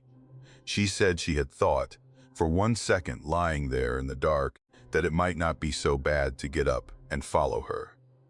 She said she had thought about the water, and the way it had closed over her head, And she said she had thought about how quiet it must be down there. She said she was glad she hadn't. She said she was glad about Marcus and the kids. She said she was glad about her life. She said all of that in a tone that told me she was not entirely convinced, and she did not want to be talked out of anything. And she was not going to say it again. She has never said it again. She has never brought that trip up since. And I have not brought it up either, because I have thought, sometimes, about what my mother saw on the beach that morning. And I have thought about that girl smiling in the shallows. And I have thought about how patient she seemed to be, and I do not think she has gone anywhere. I think she is still there. I think she is still waiting. And I think, sometimes, of the mothers who walk that beach at dawn, and the children who play just past the tideland, where the wind is loud enough to swallow a voice. And I hope, for their sake, that they do not stop to look. My mother had a soft spot for the coast of Maine that went back to her own childhood. Her grandparents had taken her there once when she was small, and she'd talked about it, off and on, for decades, in the vague way people talk about the good places from when they were young. That summer, the summer I was 19, she finally decided to go back. My father was game. My little brother Ben, who was 14, was not particularly game, but he was 14 and nobody was asking. And I had come home from my first year of college and had said, sure, why not? So, the four of us drove up in early September, when the crowds had thinned, and the rentals were cheaper, and the light on the water, my mother said, was the best light of the year. We had booked a small cottage on a piece of property up past Rockland, in a stretch of coast where the shoreline stops being sand and starts being rock. It was a working farm at one time, my mother said.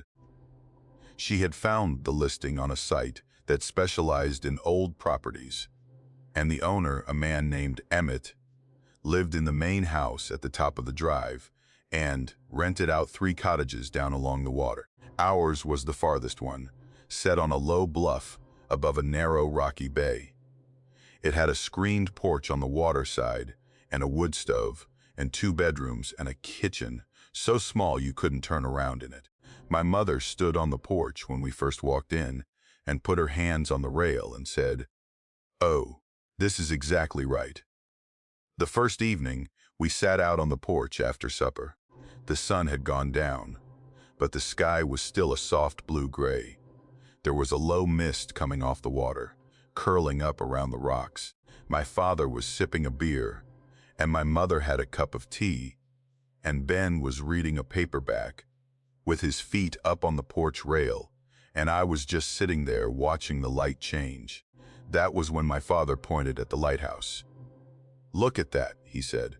He said it quietly, the way you point out a deer at the edge of a field. Across the bay, maybe half a mile of open water away, sat a lighthouse. It was a beautiful old white tower with a black cap and a small keeper's cottage at its base, all of it set on a low rocky point. And as we watched, the beam came around, slow, wide, a steady sweep of yellow-white light across the water, a full rotation every 12 seconds or so. My father counted it out loud. 12, he said, 12 and a half. He nodded, pleased, like a man confirming a fact he already knew. Old rotation, he said. New ones spin faster. We watched it for a long time that first night. My mother said it was the most peaceful thing she'd ever seen. Ben, who was 14 and cool, admitted after a while that it was kinda nice. I remember thinking that I had never really seen a lighthouse do what a lighthouse is supposed to do. Not from up close. Not from a quiet porch in the near dark with nothing else around to compete with it. The beam came around, and it lit up the mist over the water, and it swept on, and the fog closed behind it, and then it came around again. We did that every night for a week. It became the thing. After supper, we would take our tea, or our beer, or our books out to the porch and we would sit and we would watch the lighthouse. My mother sketched it in the small watercolor notebook she'd brought, the one she took on trips. She did 3 or 4 sketches of it that week from different times of day. My father took a photo of it on his phone the 3rd night. I took photos of it. Ben took photos of it. My mother took the most, actually. She kept coming back out onto the porch at odd hours to look at it.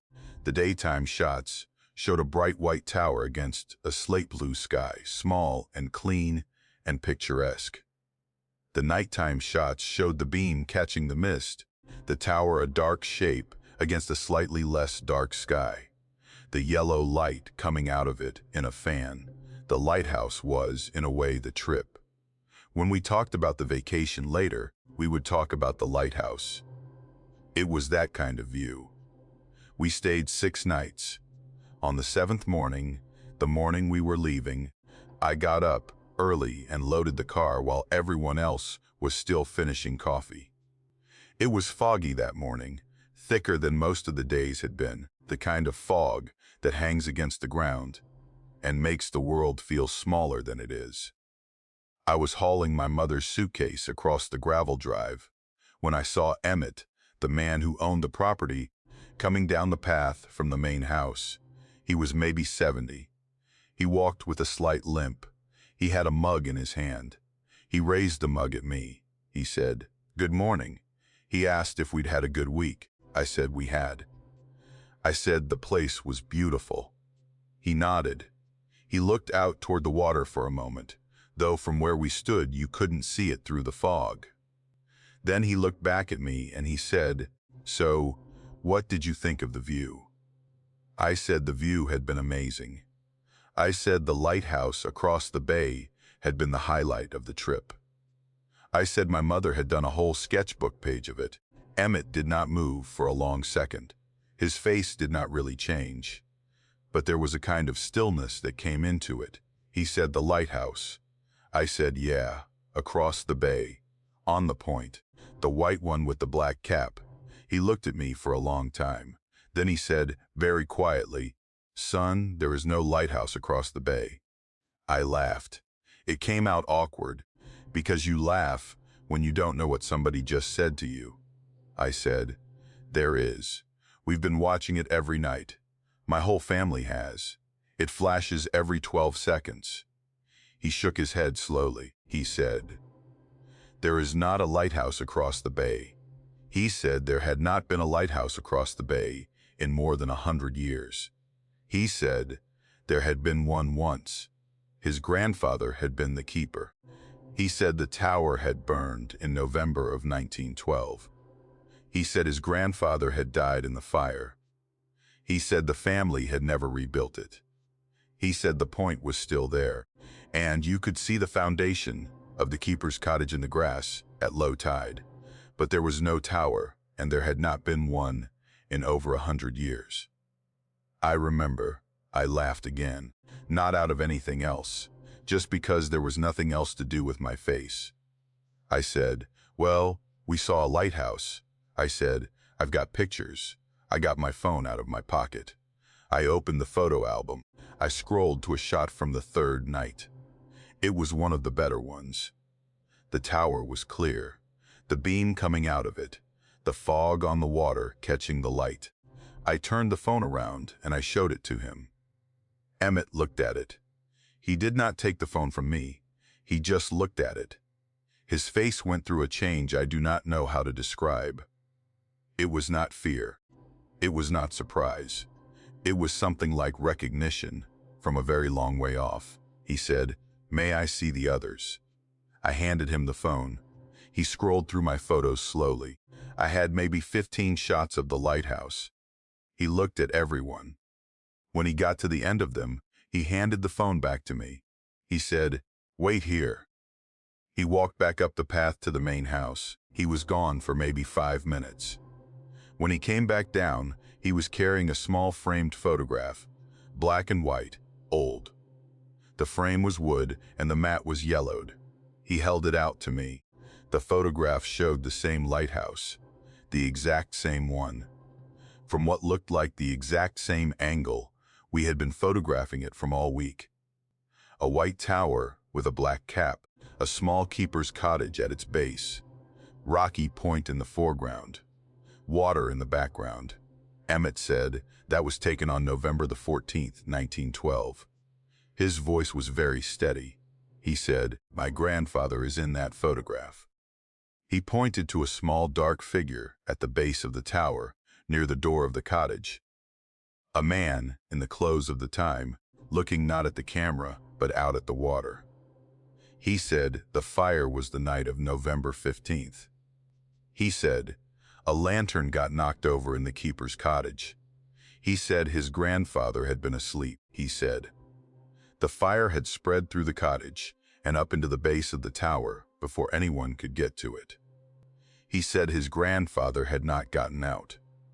He said his grandmother, on the mainland, had watched it burn from her kitchen window across the bay. He said she had watched the light come around for the last time, and then she had watched the fire take the tower, and she had never been the same again. He said, "My grandmother lived in the house I live in now," he said. "That is the house you rented next to," he said. The porch we had been sitting on every night looked out at exactly the same view of the bay that his grandmother had looked at that night in 1912. I could not say anything. He stood there holding the photograph. I stood there holding my phone with the same lighthouse in it that he was holding in the frame. He said, "Has anyone told you the story before you came?" I said no. He said, "Has anyone in your family been up here before?" I said no. He was quiet for a long moment. Then he said, "I have owned this property for 41 years, he said. "In that time, I have had maybe 10 different guests tell me about the lighthouse." He said he had never advertised it. He said it did not appear in any of his listings. He said he did not put it on his website. He said, "Most guests never see it," he said, "but every few years, someone does, and they always describe it exactly the way you did." I asked him what he thought it was. He looked at me for a long time. Then he said, "I do not know." He said, "My grandmother believed her husband was still up there. She believed he was still keeping the light." He said she talked about it for the rest of her life. He said she never remarried. He said she used to sit on the porch every night, the porch you sat on, and look across the bay. And she would tell his mother, when his mother was a girl, that if you looked at the right angle, at the right moment, you could see him. He said his mother had grown up, thinking her grandmother was heartbroken and a little unwell. He said his mother, in her 60s, had told him once that she had seen it herself, once. From that porch, on a foggy evening in the fall, he said, quietly, "I think whoever needs to see it, sees it," he said, "and I think whoever doesn't, doesn't." I did not know what to say to that. I asked him if I could take a photo of the old photograph. He said, "Please do." I did. I took the picture. I have it on my phone still. It sits in the same album as the shots of the lighthouse we watched all week. If you scroll through them in order, you cannot tell which one is the modern one and which one is the one from 1912. They are the same tower, the same angle, the same light. The only way to tell is that in the old one at the base, there is a small dark figure.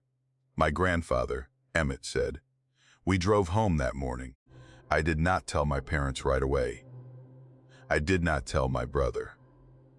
My mother chattered happily for the first hour of the drive about the trip and about how the light on the water had been exactly what she remembered from when she was a girl. And I sat in the back seat with my phone in my pocket, and I let her talk. I told them a week later. My father listened all the way through. He was quiet for a long time. Then he said, "Well." He said, "Well." He did not say anything else. My mother did not say anything at all.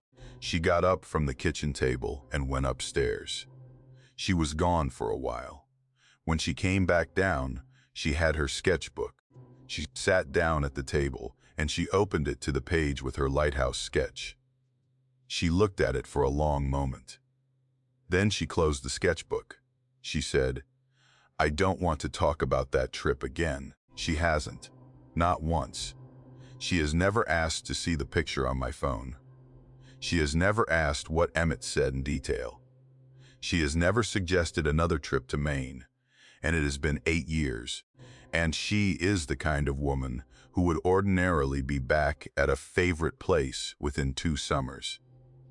I have thought about it a lot in the years since. I have thought about the beam of light coming around every 12 seconds through the mist. And I have thought about a man in November of 1912 who did not know it was his last shift. And I have thought about his wife on her porch across the water. I have thought most about the small, dark figure at the base of the tower in the old photograph.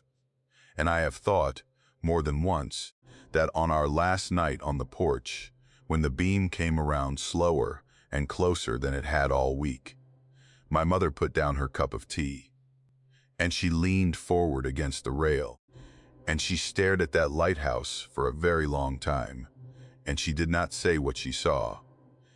And when she came inside, her face was different, and she went to bed early, and she did not sketch it again.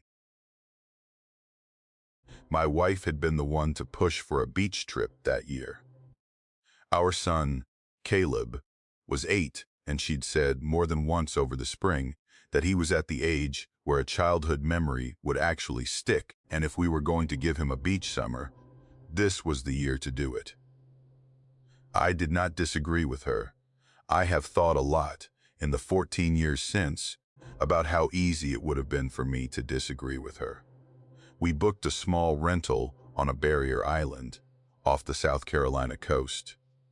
It was one of those low pastel houses on stilts, a block back from the beach, with a boardwalk over the dune. 2 bedrooms, a screen porch, a kitchen that smelled faintly of the last person's coffee. It was cheap, and it was clean. And the beach was almost empty when we walked down to it that first afternoon. Caleb was the only kid on that whole stretch. He tore up and down the sand in the way boys of 8 tear up and down anything they've been given room for, and my wife and I sat on a towel and watched him and drank iced tea from a thermos and did not say very much because we didn't need to. The first 3 days were exactly what she had hoped for. Sand castles, a boogie board Caleb got the hang of by day 2, shrimp for supper on the porch, long evenings where the light went blue and then purple and then just gone. Caleb slept hard every night. My wife slept better than she had in months. I remember lying in bed on the 3rd night and thinking, well, all right, this was a good idea. The 4th day was when it happened. It was a small thing at the time. Caleb had been in the shallows, chasing the little transparent crabs that scoot along the wet sand. He came running up to us on the towel with his mouth already open in that pre-cry shape kids get. He had stepped on something. My wife sat him down and lifted his foot and looked. There was a cut on the sole, near the ball of the foot, maybe an inch long. Not deep. It was bleeding a little. There was sand in it. There was sand in everything at a beach. She poured water from the water bottle over it. She wiped it with a piece of paper towel. She said, "Oh, honey, that's not so bad." She had a little travel first aid kit in the beach bag. She cleaned the cut with a wet wipe and put a bandage on it. Caleb sniffled for maybe 5 minutes, and then he was fine. He wanted to go back in the water. She told him no, not with an open cut, not today. He accepted that. We went back to the house early. He ate a peanut butter sandwich on the porch and forgot about it. That evening in the bath, my wife noticed something. She was washing him the way you wash an 8-year-old, in a hurry, half distracted, and she got to his feet, and she paused. She said, "Honey, come here a second." I went into the bathroom. She was holding the bandage in her hand. She'd taken it off to change it. The cut looked fine, not infected. just a small pink line, but there was sand in it. I said, "Well, it's a beach," she said. "I washed this out this afternoon. I put a fresh bandage on it. He hasn't been outside since. He's been in the tub for 10 minutes. She scrubbed it with the washcloth. She washed it under the running tap. The sand came off the surface. She dried the foot and looked at it. There was still sand in the cut. A little line of dark gray grains right in the pink of the wound. She scrubbed it again. It stayed. She looked at me. I said, "Well, maybe it's stuck deeper than we thought. Let's just clean it well and bandage it again and see how it looks tomorrow." She put antibiotic ointment on it and taped a fresh bandage over the top. Caleb was already yawning. She put him in his pajamas, and he was asleep in 15 minutes. In the morning, she took the bandage off before breakfast. There was sand in the cut, more than there had been the night before. Not a lot more, just more. She sat on the edge of the bathtub and stared at it. Caleb had his foot in her lap and was reading a comic book she'd bought him at the airport, and he had already forgotten it was even there. I remember she looked up at me. I remember the look. It was the first time I saw it. We spent the 4th and 5th days keeping him mostly out of the water. She rebandaged the foot 3 times each day. Each time she took the bandage off, there was sand in the cut. She would clean it out with peroxide, with rubbing alcohol, with a saline solution she bought at the little pharmacy on the island. It kept coming back. By the 6th day of the trip, the cut had scabbed over, but the sand was under the scab. You could see the dark gray line through the pink of the healing tissue. And by that morning, we could both see that the discoloration had spread. Not much, maybe 1/8 of an inch beyond the edge of the wound. A soft, gray shadow under the skin, radiating out from the cut. My wife wanted to leave a day early and drive straight to the pediatrician. I said, "Honey, it looks like a bruise. Let's just get through the last day, and we'll take him first thing when we get home." That was, in hindsight, my second mistake.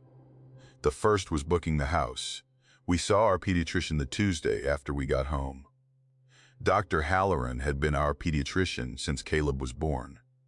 She was a calm, unflappable woman in her 60s who had seen everything. She looked at Caleb's foot for a long time. She poked at it. She asked him if it hurt. He said no. She asked him if it itched. He said sometimes. She sat back on her rolling stool, and she looked at me and my wife, and she said, "I want you to see a dermatologist." The dermatologist we saw the next week was a younger man, thorough and polite. He looked at the foot. He took a small punch biopsy from the edge of the discolored area. He said the results would take a week. When he called us into his office to give us the results, he did not sit down. He stood behind his desk, and he held the report in his hand, and he said, "I have to be honest with you both. The material we found in the tissue sample is sand." He said it like that. He said, "I know how that sounds." He said, "We ran the analysis twice. It's silica. It's mineral grains.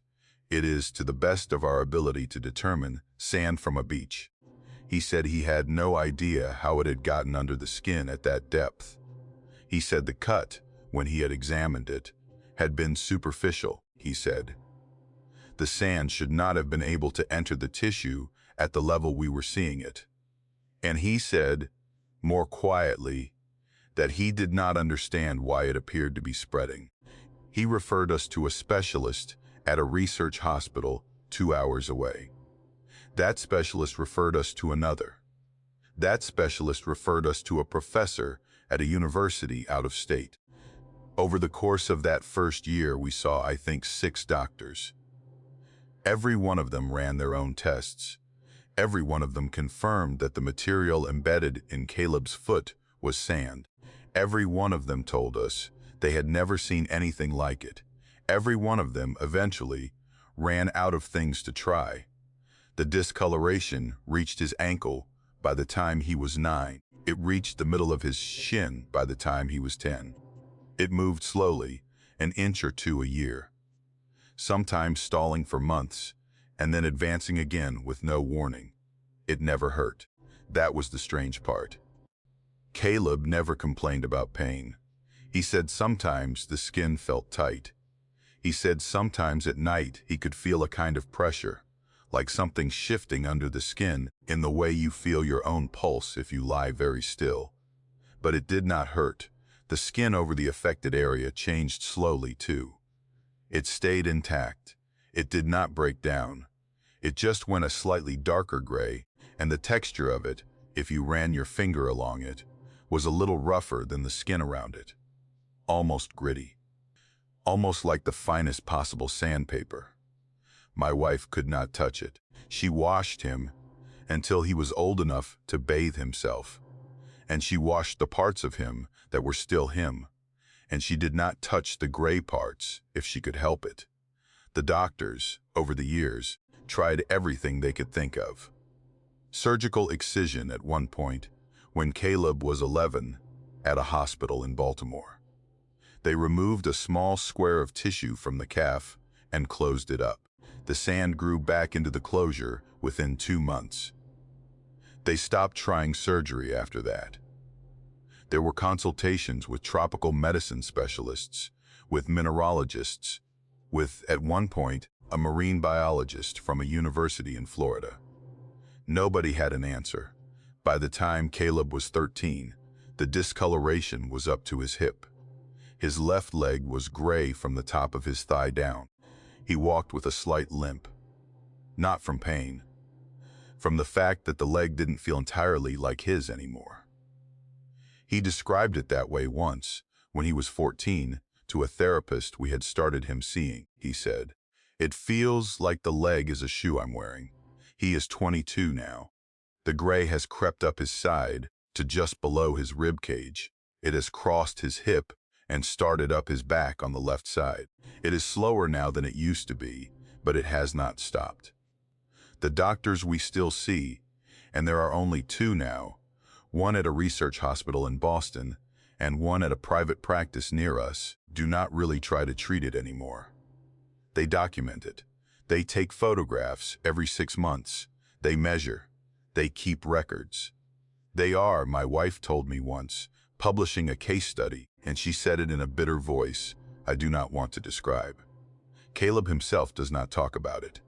He never has, really. He was a quiet kid, and he is a quiet adult. He went to college. He got a degree in library science. He works at a small library in the next town over from us. He has friends. He has a girlfriend, a very kind young woman named Priya, who has known him for 3 years, and who, when she met him, asked him about the limp on the second date, and who has been steady and warm about it ever since. He does not go swimming.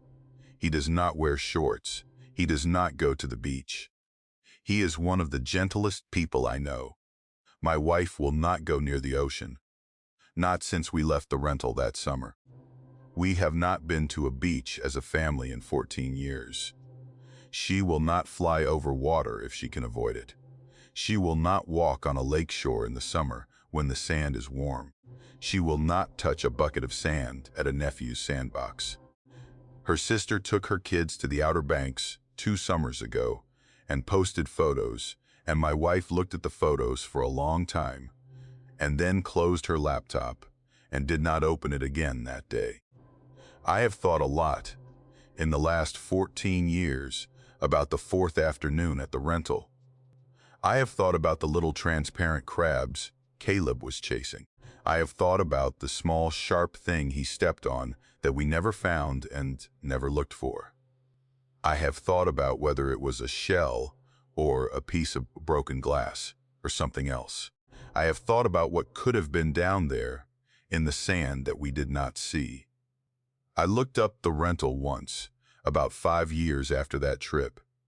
I could not find it on any current listing site. I tried the old email I had used to book it, and it bounced. I tried the phone number. It rang to a general voicemail that gave no name. I found the address on an old map, and I looked at the satellite view. The house was gone. There was nothing on the lot but scrub grass and a section of collapsed boardwalk leading over the dune. It looked like the house had been taken down years earlier. I do not know when. I did not tell my wife I had looked. I have never told her that the house is gone. I have not told her, either, that on the satellite view, in the sand just past the collapsed boardwalk, if you zoom in, as far as the map will let you, there is a wide gray patch of beach that is a slightly different color from the sand around it. A patch shaped, more or less, like the shape of a person lying flat on their back. It is probably an artifact of the imaging. It is probably a shadow, or a wet spot, or a compression. I have not been back to look at the map since I first saw it. I have not zoomed in on any part of that coast since Caleb turned 22 in the spring. My wife and I baked him a cake. Priya came over. We sat on the back porch of our house, which is inland, which is nowhere near any water, and we ate the cake and we sang to him. He blew out the candles. He smiled at us. He was that evening exactly the boy he had always been, quiet and kind, and a little tired around the eyes. When he stood up to go inside, he leaned on the porch rail for a second, the way he does now, taking the weight off the left side, and he made a small sound. Not a word. A little pressed out breath. He caught my eye. He said, "Sorry." He said, "Sometimes it's just heavier than others," and he went inside. I sat on the porch for a long time after that. My wife had gone in with him. Priya had followed. It was warm. The sun was setting. I could hear the cicadas in the yard. I thought about a lot of things. I thought about the boy on the beach that afternoon 14 years ago, chasing something that got away, stepping on something we never saw. I thought about the sand under his skin. I thought about how long a body has to walk around, carrying something that isn't quite its own before the thing stops being carried and starts being the body itself. I don't know what he is going to do when it reaches his heart. I don't know what will happen. I don't know if anything will happen. I don't know if the doctors are right. And it will just keep moving, slowly, until one day he wakes up and cannot feel any of himself anymore. I do not know. I have stopped asking, and Caleb, who has more grace than I will ever have, has stopped asking too, and he lives his life, and he loves the people who love him, and he does not go to the beach. The cottage had been in my cousin's family for 4 generations. My Aunt Nell had married into it, technically, though by the time I was old enough to know her, she had lived in that little house on the water more than any of the people whose family it originally was. It sat on a stretch of Cape Cod that had once been quiet, and by then was less quiet, one of those small salt-weathered places, tucked back on a lane, that the summer people who owned the newer, bigger houses drove past without noticing. 2 stories, cedar shingles, gone silver, a little screened porch on the front, and a narrow yard between the porch and the water. It slept 6 comfortably. They rented it out most of the year through a management company and reserved 1 week every summer for themselves. That summer, I was 17. My Aunt Nell invited us up to share their week. My cousin Meredith was 19, home from her first year of college. My Uncle Peter was there, and my Aunt Nell, of course, and then my parents and me. 6 of us, just barely fit. Meredith and I were in the 2 small upstairs bedrooms, 1 each. My parents took the little downstairs guest room. My aunt and uncle had the master, also downstairs, at the back of the house facing the water. I liked the place immediately. It smelled the way old salt air houses smell, damp cedar, and the ghost of wood smoke, and the faint sweetness of somebody's grandmother's soap in the drawers. The stairs to the 2nd floor were narrow and steep and creaked in specific spots that you learned by the 2nd day. The upstairs hallway was short. My bedroom was at the front of the house. Meredith's was at the back. Between us was a small bathroom, and at the top of the stairs, a low landing with a single window that looked down onto the front porch roof. The first 2 nights were fine. We ate on the porch. My Uncle Peter made corn on the grill, and my Aunt Nell made a chowder from a recipe she said had been my great-grandmother's. We played cards in the evening. Meredith and I stayed up, late one of those nights on the back steps, looking at the water, and she told me about a boy at school she was trying to decide whether to break up with. I told her a mostly made-up story about a girl at my school. It was the kind of conversation cousins have when they haven't seen each other in a year and are figuring out again how to talk. I remember thinking, going to bed that second night, that this was going to be a trip I would remember. I woke up on the third night because I could hear water running. Not a faucet. That was my first thought, that somebody had left a tap on downstairs. I lay there in the dark, trying to place the sound. It was steady. It was even. It was not the intermittent sound of a bathroom sink or the roar of a shower. It was more like rain, but muffled, coming through the floor. It was the sound of a lot of water moving quietly. I sat up in bed. I listened. I looked at my phone. It was 2:41 in the morning. I thought, maybe a pipe. I thought, this is the kind of thing they ask you to check on when you're staying in an old house. I got up, and I put on the t-shirt I had left on the chair, and I walked out into the hall. The sound was clearer in the hall. It was definitely coming from downstairs. I remember standing at the top of the stairs for a moment listening to it. And I remember it not sounding right. It did not sound like a broken pipe. A broken pipe is a spray. It hisses. It splatters. This was not that. This was a body of water. It was the sound water makes when a lot of it is present in a space and settling and shifting against surfaces. I walked to the top of the stairs and I looked down. The first floor of the cottage was full of water. Not flooded. That is the wrong word. Flooded means water sloshing at ankle height and furniture floating and things moving. This was not that. This was a room that had been filled all the way. The water level was maybe a foot below the downstairs ceiling, still. Dark. It was the color the ocean is at night from a porch, that greenish black that isn't really any color, that just absorbs the little bit of light there is and does not give it back.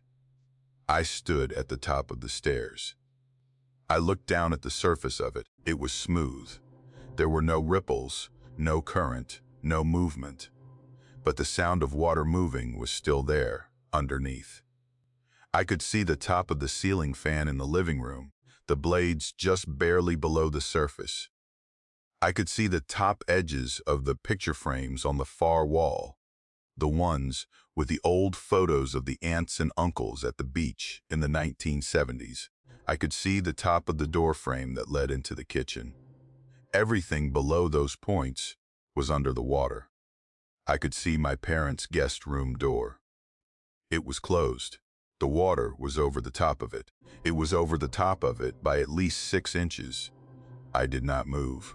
I do not think I could have moved. I stood at the top of those narrow stairs, and I looked down at a first floor of a house that was full of dark, still water at 2:41 in the morning. I remember thinking very clearly that I needed to think about what I was seeing. I remember thinking that if there was that much water in the house, we should all be dead by now. Or the house should be. Or something. But the stairs themselves were dry. The banister under my hand was dry. The wall next to me was dry. There was no water anywhere I was. There was only water down there, filling the first floor of the house up to a foot below the ceiling, quiet as a held breath. I do not know how long I stood there. It was long enough that my legs started to feel loose. Long enough that I began to feel the specific kind of unreality you feel. When you are looking at something, your brain does not have any category for, and cannot decide whether to be afraid or curious. Then I heard very faintly, something moved down there. Not in the water, under it. I heard, or I felt more than heard, a soft, slow sound like a body turning in bed, like fabric shifting. I could not see anything through the surface of the water. It was too dark, but I felt, without being able to explain how I knew, that something down there had shifted position, that whatever was in that water, and it had not occurred to me until that moment that anything might be in it, had moved. I stepped back from the stairs. I stepped back until I felt the wall of the landing behind my shoulders. I stood pressed against that wall. I did not go back down the stairs to check. I did not call out for my parents, whose bedroom was under all of that water. I did not call for my aunt or uncle.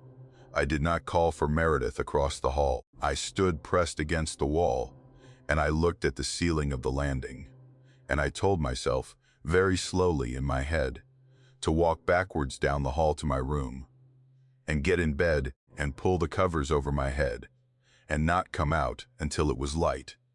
That is what I did. I walked backwards down the hall until my hand touched my bedroom doorway. I stepped inside. I closed the door quietly. I got into bed.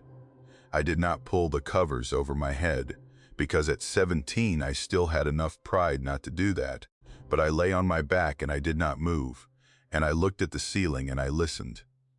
The sound of the water was still there, quiet, steady, under the floor, for about 2 more minutes. Then it stopped, all at once. Not like a faucet turning off, no drip afterward, no draining, it just stopped. The house went silent, total silent. The kind of silent an old house is never actually silent, but was that night for 1 long minute, before the ordinary sounds began to come back. The creak of a joist, the whir of the refrigerator downstairs, a gull outside somewhere, calling once. I did not sleep the rest of the night. At about 6 in the morning, when the sky was starting to lighten, I heard my father get up in the guest room downstairs. I heard him walk to the kitchen. I heard him fill the coffee pot. Everything sounded exactly like it always did. I got out of bed. I put on shorts. I walked slowly down the hall to the top of the stairs. The downstairs was normal, dry, sunlit at the edges of the curtains. The ceiling fan was turning slowly on its lowest setting, the way my uncle had left it. The picture frames on the walls were dry, level, ordinary. The kitchen door was open, and I could see my father in his robe, with his back to me, spooning coffee into a filter. Everything was fine. I went downstairs. I walked around the first floor. I ran my hand along the wall next to my parents' bedroom door. Dry. I touched the carpet in the living room. Dry.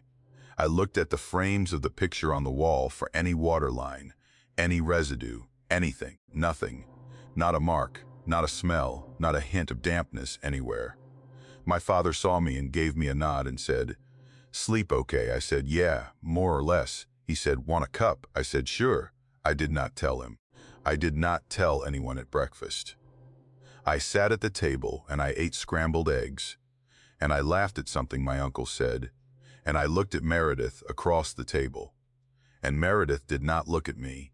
She looked, if anything, tired. I got her alone in the middle of the morning.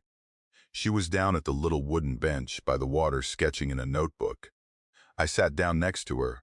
I said, "Hey," I said, "can I ask you something weird?" She kept sketching. She said, "Sure." I said, "Does this house ever?" And I stopped because I did not have the right words. I said, "Has anything ever happened here at night?" Her pencil stopped. She did not look up. She looked out at the water. She looked at it for a long time. Then she said, "What did you see?" I told her. I told her all of it. The sound, the stairs, the room full of water below the ceiling, the way the door of my parents' bedroom was under the surface, the way I had felt something move, the way it had all just stopped at once and been dry in the morning. She listened all the way through. She did not interrupt. When I was done, she closed her notebook, and she put her hand on it flat. She said, "My mother drowned in this house." She said it in a voice that told me she had said the sentence before, more than once, and had gotten used to the shape of it. She said, when she was 6. Her grandmother, my Aunt Nell's mother, had been staying at the house for the summer with her little girl, who was my Aunt Nell's older sister.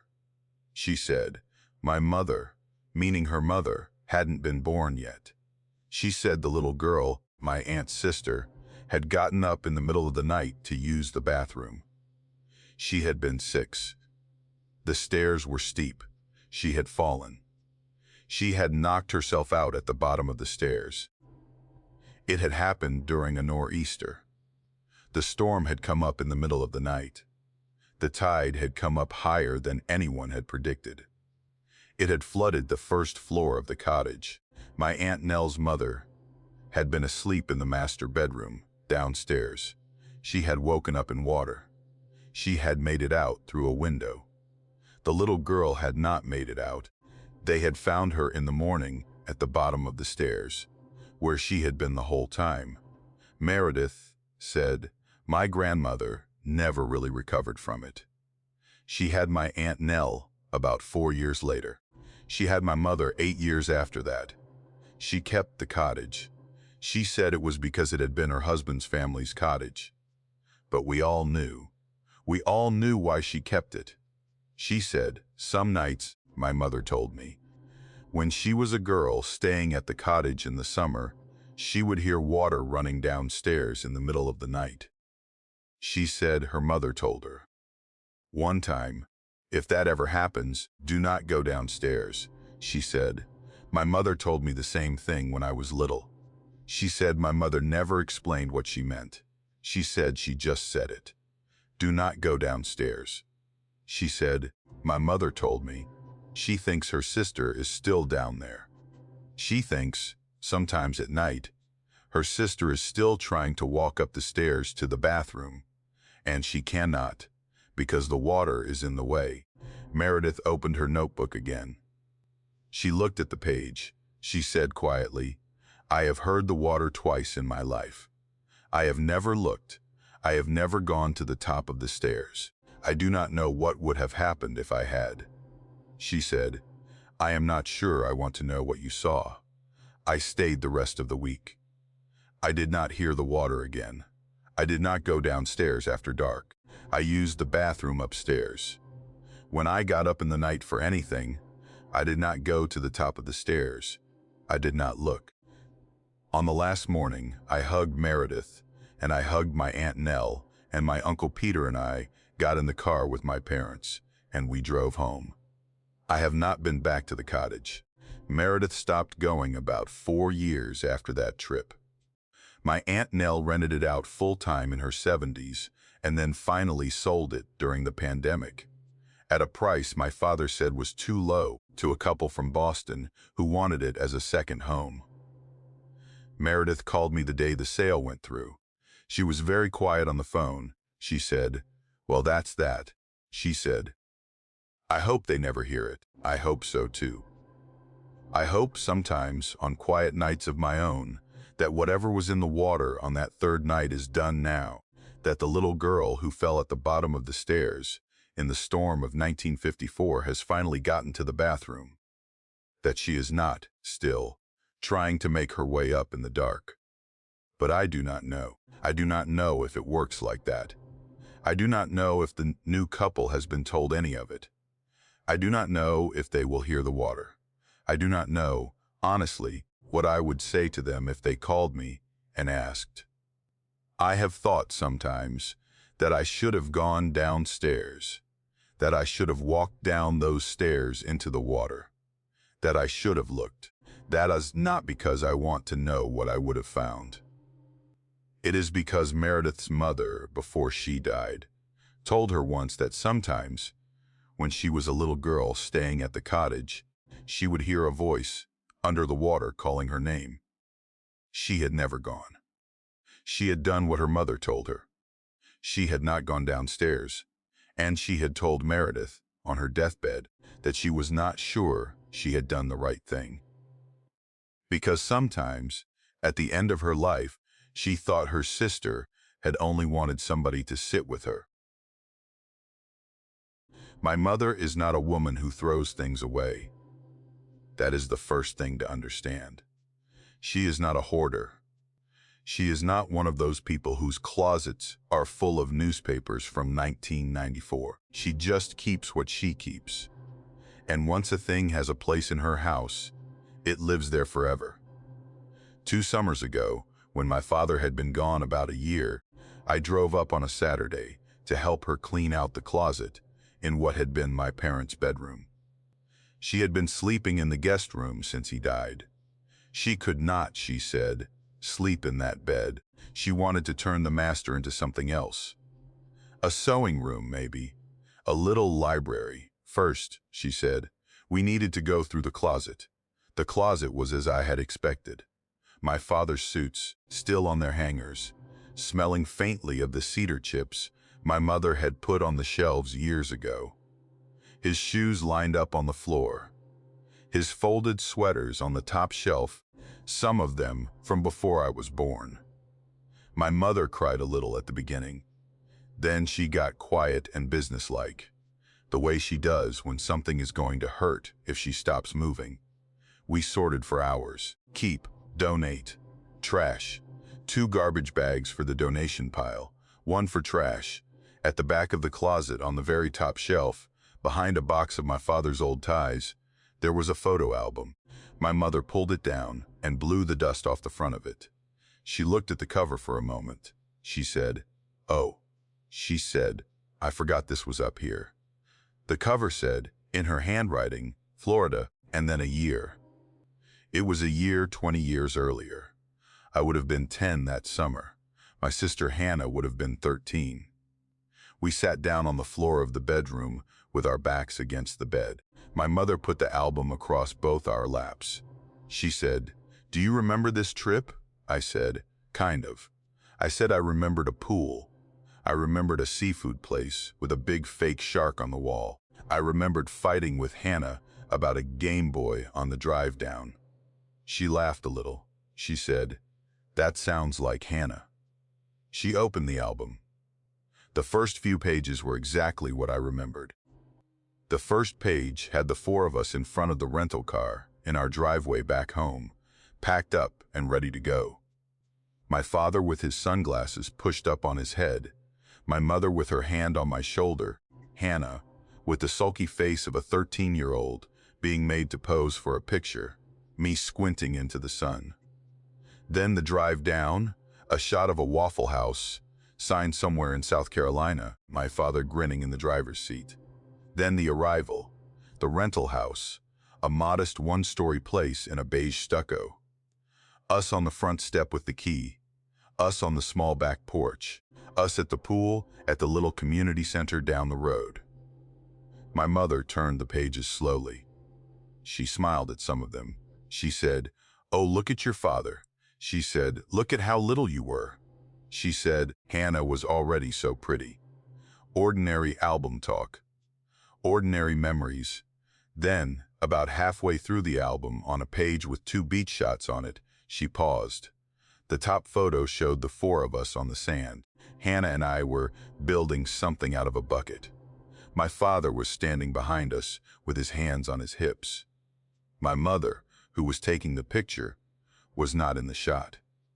In the background, maybe 50 feet down the beach behind us, there was another family.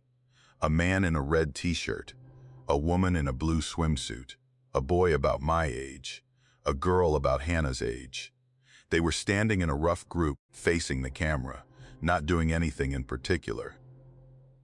Just standing on the sand behind us, my mother said, "Huh."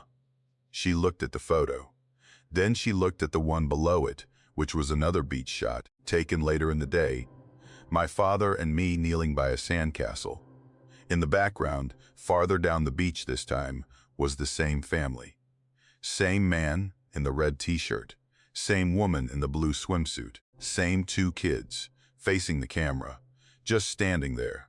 My mother said, "Huh." Again. She turned the page. The next spread was 2 pool shots. Hannah on the diving board in one of them, my mother waiting in the shallow end in the other. In the first pool shot, past Hannah, in the far corner of the pool, there was a family in the water. A man, a woman, a boy, a girl. The man was in the red t-shirt, wet from the water. The woman was in the blue swimsuit. The 2 kids were in the water beside them. They were all 4 of them looking toward the camera. In the second pool shot, the one of my mother, the family was standing at the edge of the pool at the deep end, looking down at her. The same 4. The man in the red t-shirt, though it was dry now, and he was on a different day. The woman in the blue swimsuit, the boy about my age, the girl about Hannah's. Same clothes, same expressions, standing there. My mother's hand went still on the page. She said, "Wait." He turned the page. The next photo was the seafood restaurant, the one with the shark on the wall. I remembered it now clearly, seeing the photo. The 4 of us at a booth. My father with a plate of fried something in front of him. My mother across the table beside Hannah, and me next to my father. Across the restaurant, in the mirror behind us that showed most of the dining room, you could see other diners, and you could see, at a table against the far wall, 4 people in a booth of their own. A man in a red t-shirt, a woman in a blue swimsuit, which nobody wears to a restaurant, a boy about my age, a girl about Hannah's, all 4 of them turned in their seats to face our booth, not eating, not talking, facing our booth, all 4 of them. My mother said in a very small voice, "Oh." She turned another page, another beach shot, this one at sunset. The 4 of us walking down the sand with our backs to the camera. Somebody had taken it, I don't know who. My mother, probably with the timer on. In the background, walking behind us at maybe 100 feet, in a rough line, were the 4 of them. Same clothes. Same distance behind us as we walked. It looked like they were following us. She turned another page, and another. Every photo, every single photo from about halfway through the album on, had them in it somewhere. Sometimes far off, sometimes closer, sometimes just the man and the woman standing at the edge of a shot, behind my father as he ordered from an ice cream stand. Sometimes the whole family, 4 of them, in the distance, in the same clothes they had been in on the first day I could see them. By the last few pages of the album, my mother was not saying anything. She was just turning the pages. Her face had gone very pale. Her hands were shaking a little. The last photo in the album was taken from the 2nd floor, from the balcony of a room. It showed the parking lot of the rental complex below. The rental car we had driven down in was parked in one of the spaces. Our suitcases were stacked next to it, ready to be loaded. It was the last morning of the trip. I remembered that morning. I remembered my father carrying the suitcases down. Standing beside our rental car, in the parking lot, all 4 of them, were the man in the red t-shirt, the woman in the blue swimsuit, the boy about my age, and the girl about Hannah's. They were not looking at the car, they were looking up, at the camera, all 4 of them. Faces turned up toward my mother, who had been taking that photo from our 2nd floor balcony. Even from that distance, I could see that they were smiling. My mother closed the album. She closed it very carefully. She put her hands on top of it flat, and she looked at the wall opposite us, and she said, "I do not remember any of them." I said, "Are you sure?" She said, "Yes." She said, "I remember taking most of these photos. I remember the beach. I remember the pool. I remember the restaurant." She said, "I do not remember a family at the pool. I do not remember another family at the restaurant. I do not remember anyone standing next to our car. I did not remember them either. And I had been 10. I had a good memory for that age. I remembered the shark on the wall. I remembered the Game Boy. I remembered the color of the tile at the bottom of the pool. I did not remember a family of 4 following us around the entire second half of that trip. We called Hannah. She was at home with her own kids. She said hi. In the way she says hi when she thinks a call is going to be about my mother needing something. I said, "Put us on speaker for a second." My mother told her about the album. Hannah did not remember them either. She said, "Are you sure they're in every photo?"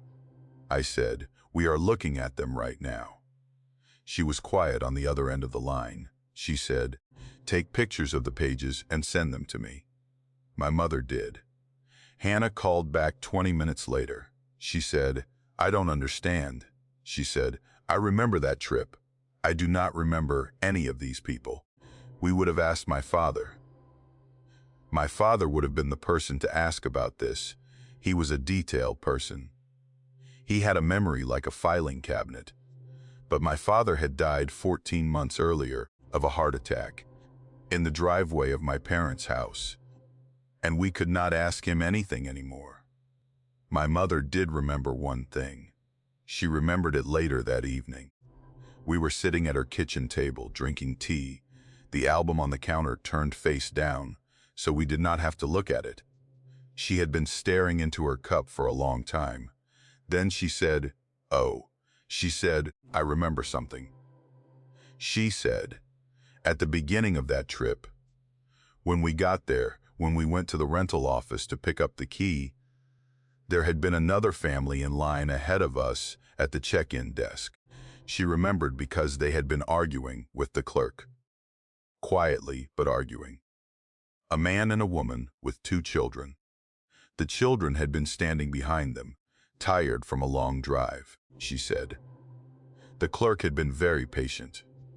The clerk had been telling the family, gently, over and over, that their reservation had been for the previous week, that the house they had booked was no longer available, that there was nothing else available in the complex, that it was high season. She said the family had eventually stopped arguing. They had picked up their bags. They had gotten in their car. They had driven out of the parking lot. She said quietly, they had 2 kids. She said, a boy and a girl. She said, "I don't remember what the man was wearing." She said, "I don't remember what the woman was wearing." She said, "I have not thought about them in 20 years." We sat at the kitchen table for a while. Neither of us said anything. The next morning I went home. My mother did not want to throw the album away. She did not want to look at it either. She put it back on the shelf in the closet where we had found it. She said she would decide what to do with it later. She has not decided in the 2 years since. It is still there. I have thought about that album a lot. I have thought about it more than my mother has, I think. She has the practical shield of not really wanting to look. I do not have that shield. I have gone up to my mother's house twice in the last 2 years, and both times, when she was not looking, I have taken the album down, and I have opened it, and I have looked at those photos. I have noticed things I did not notice the first time. I have noticed that the boy in the pictures, the one about my age, is standing, in each shot, in about the same position relative to my father that I am standing in relative to him. If I am on his left, the boy is on someone's left, at a distance. If I am behind him, the boy is behind, at a distance. He is my age. He is my size. He is doing what I am doing at a distance. I have noticed the same about the girl and Hannah. The girl is always where Hannah would be if she were farther away. I have noticed that the man and woman in every shot are, in some small way, echoing what my parents are doing. The man's hand is on the woman's back, when my father's hand is on my mother's back. They are turned toward each other, when my parents are turned toward each other. They are looking down at the boy, when my parents are looking down at me. And I have noticed one thing that I did not want to notice, but that I cannot stop noticing now. In the very last photograph in the album, the one from the balcony, of the parking lot with the rental car, of the four of them standing beside it, looking up at my mother. They are standing in exactly the positions we were about to stand in.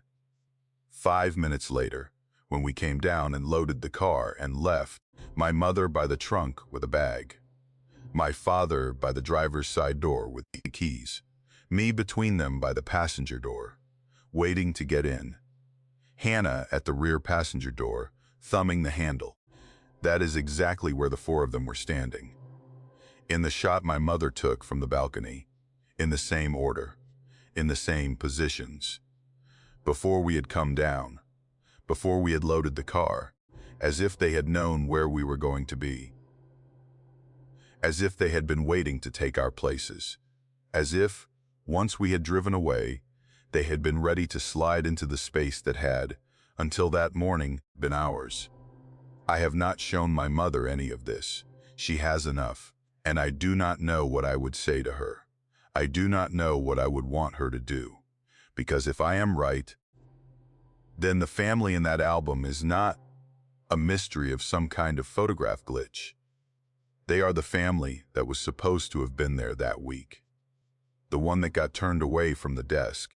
The one that had booked the wrong week and had left in their car and had, I have thought, more than once driven off somewhere. I do not know what happened to them. I have looked a little. There is no news I can find. There was no report of a missing family in the area that week or the week after. If they made it home, they made it home. If they did not, nobody I can find in a public search seems to have noticed.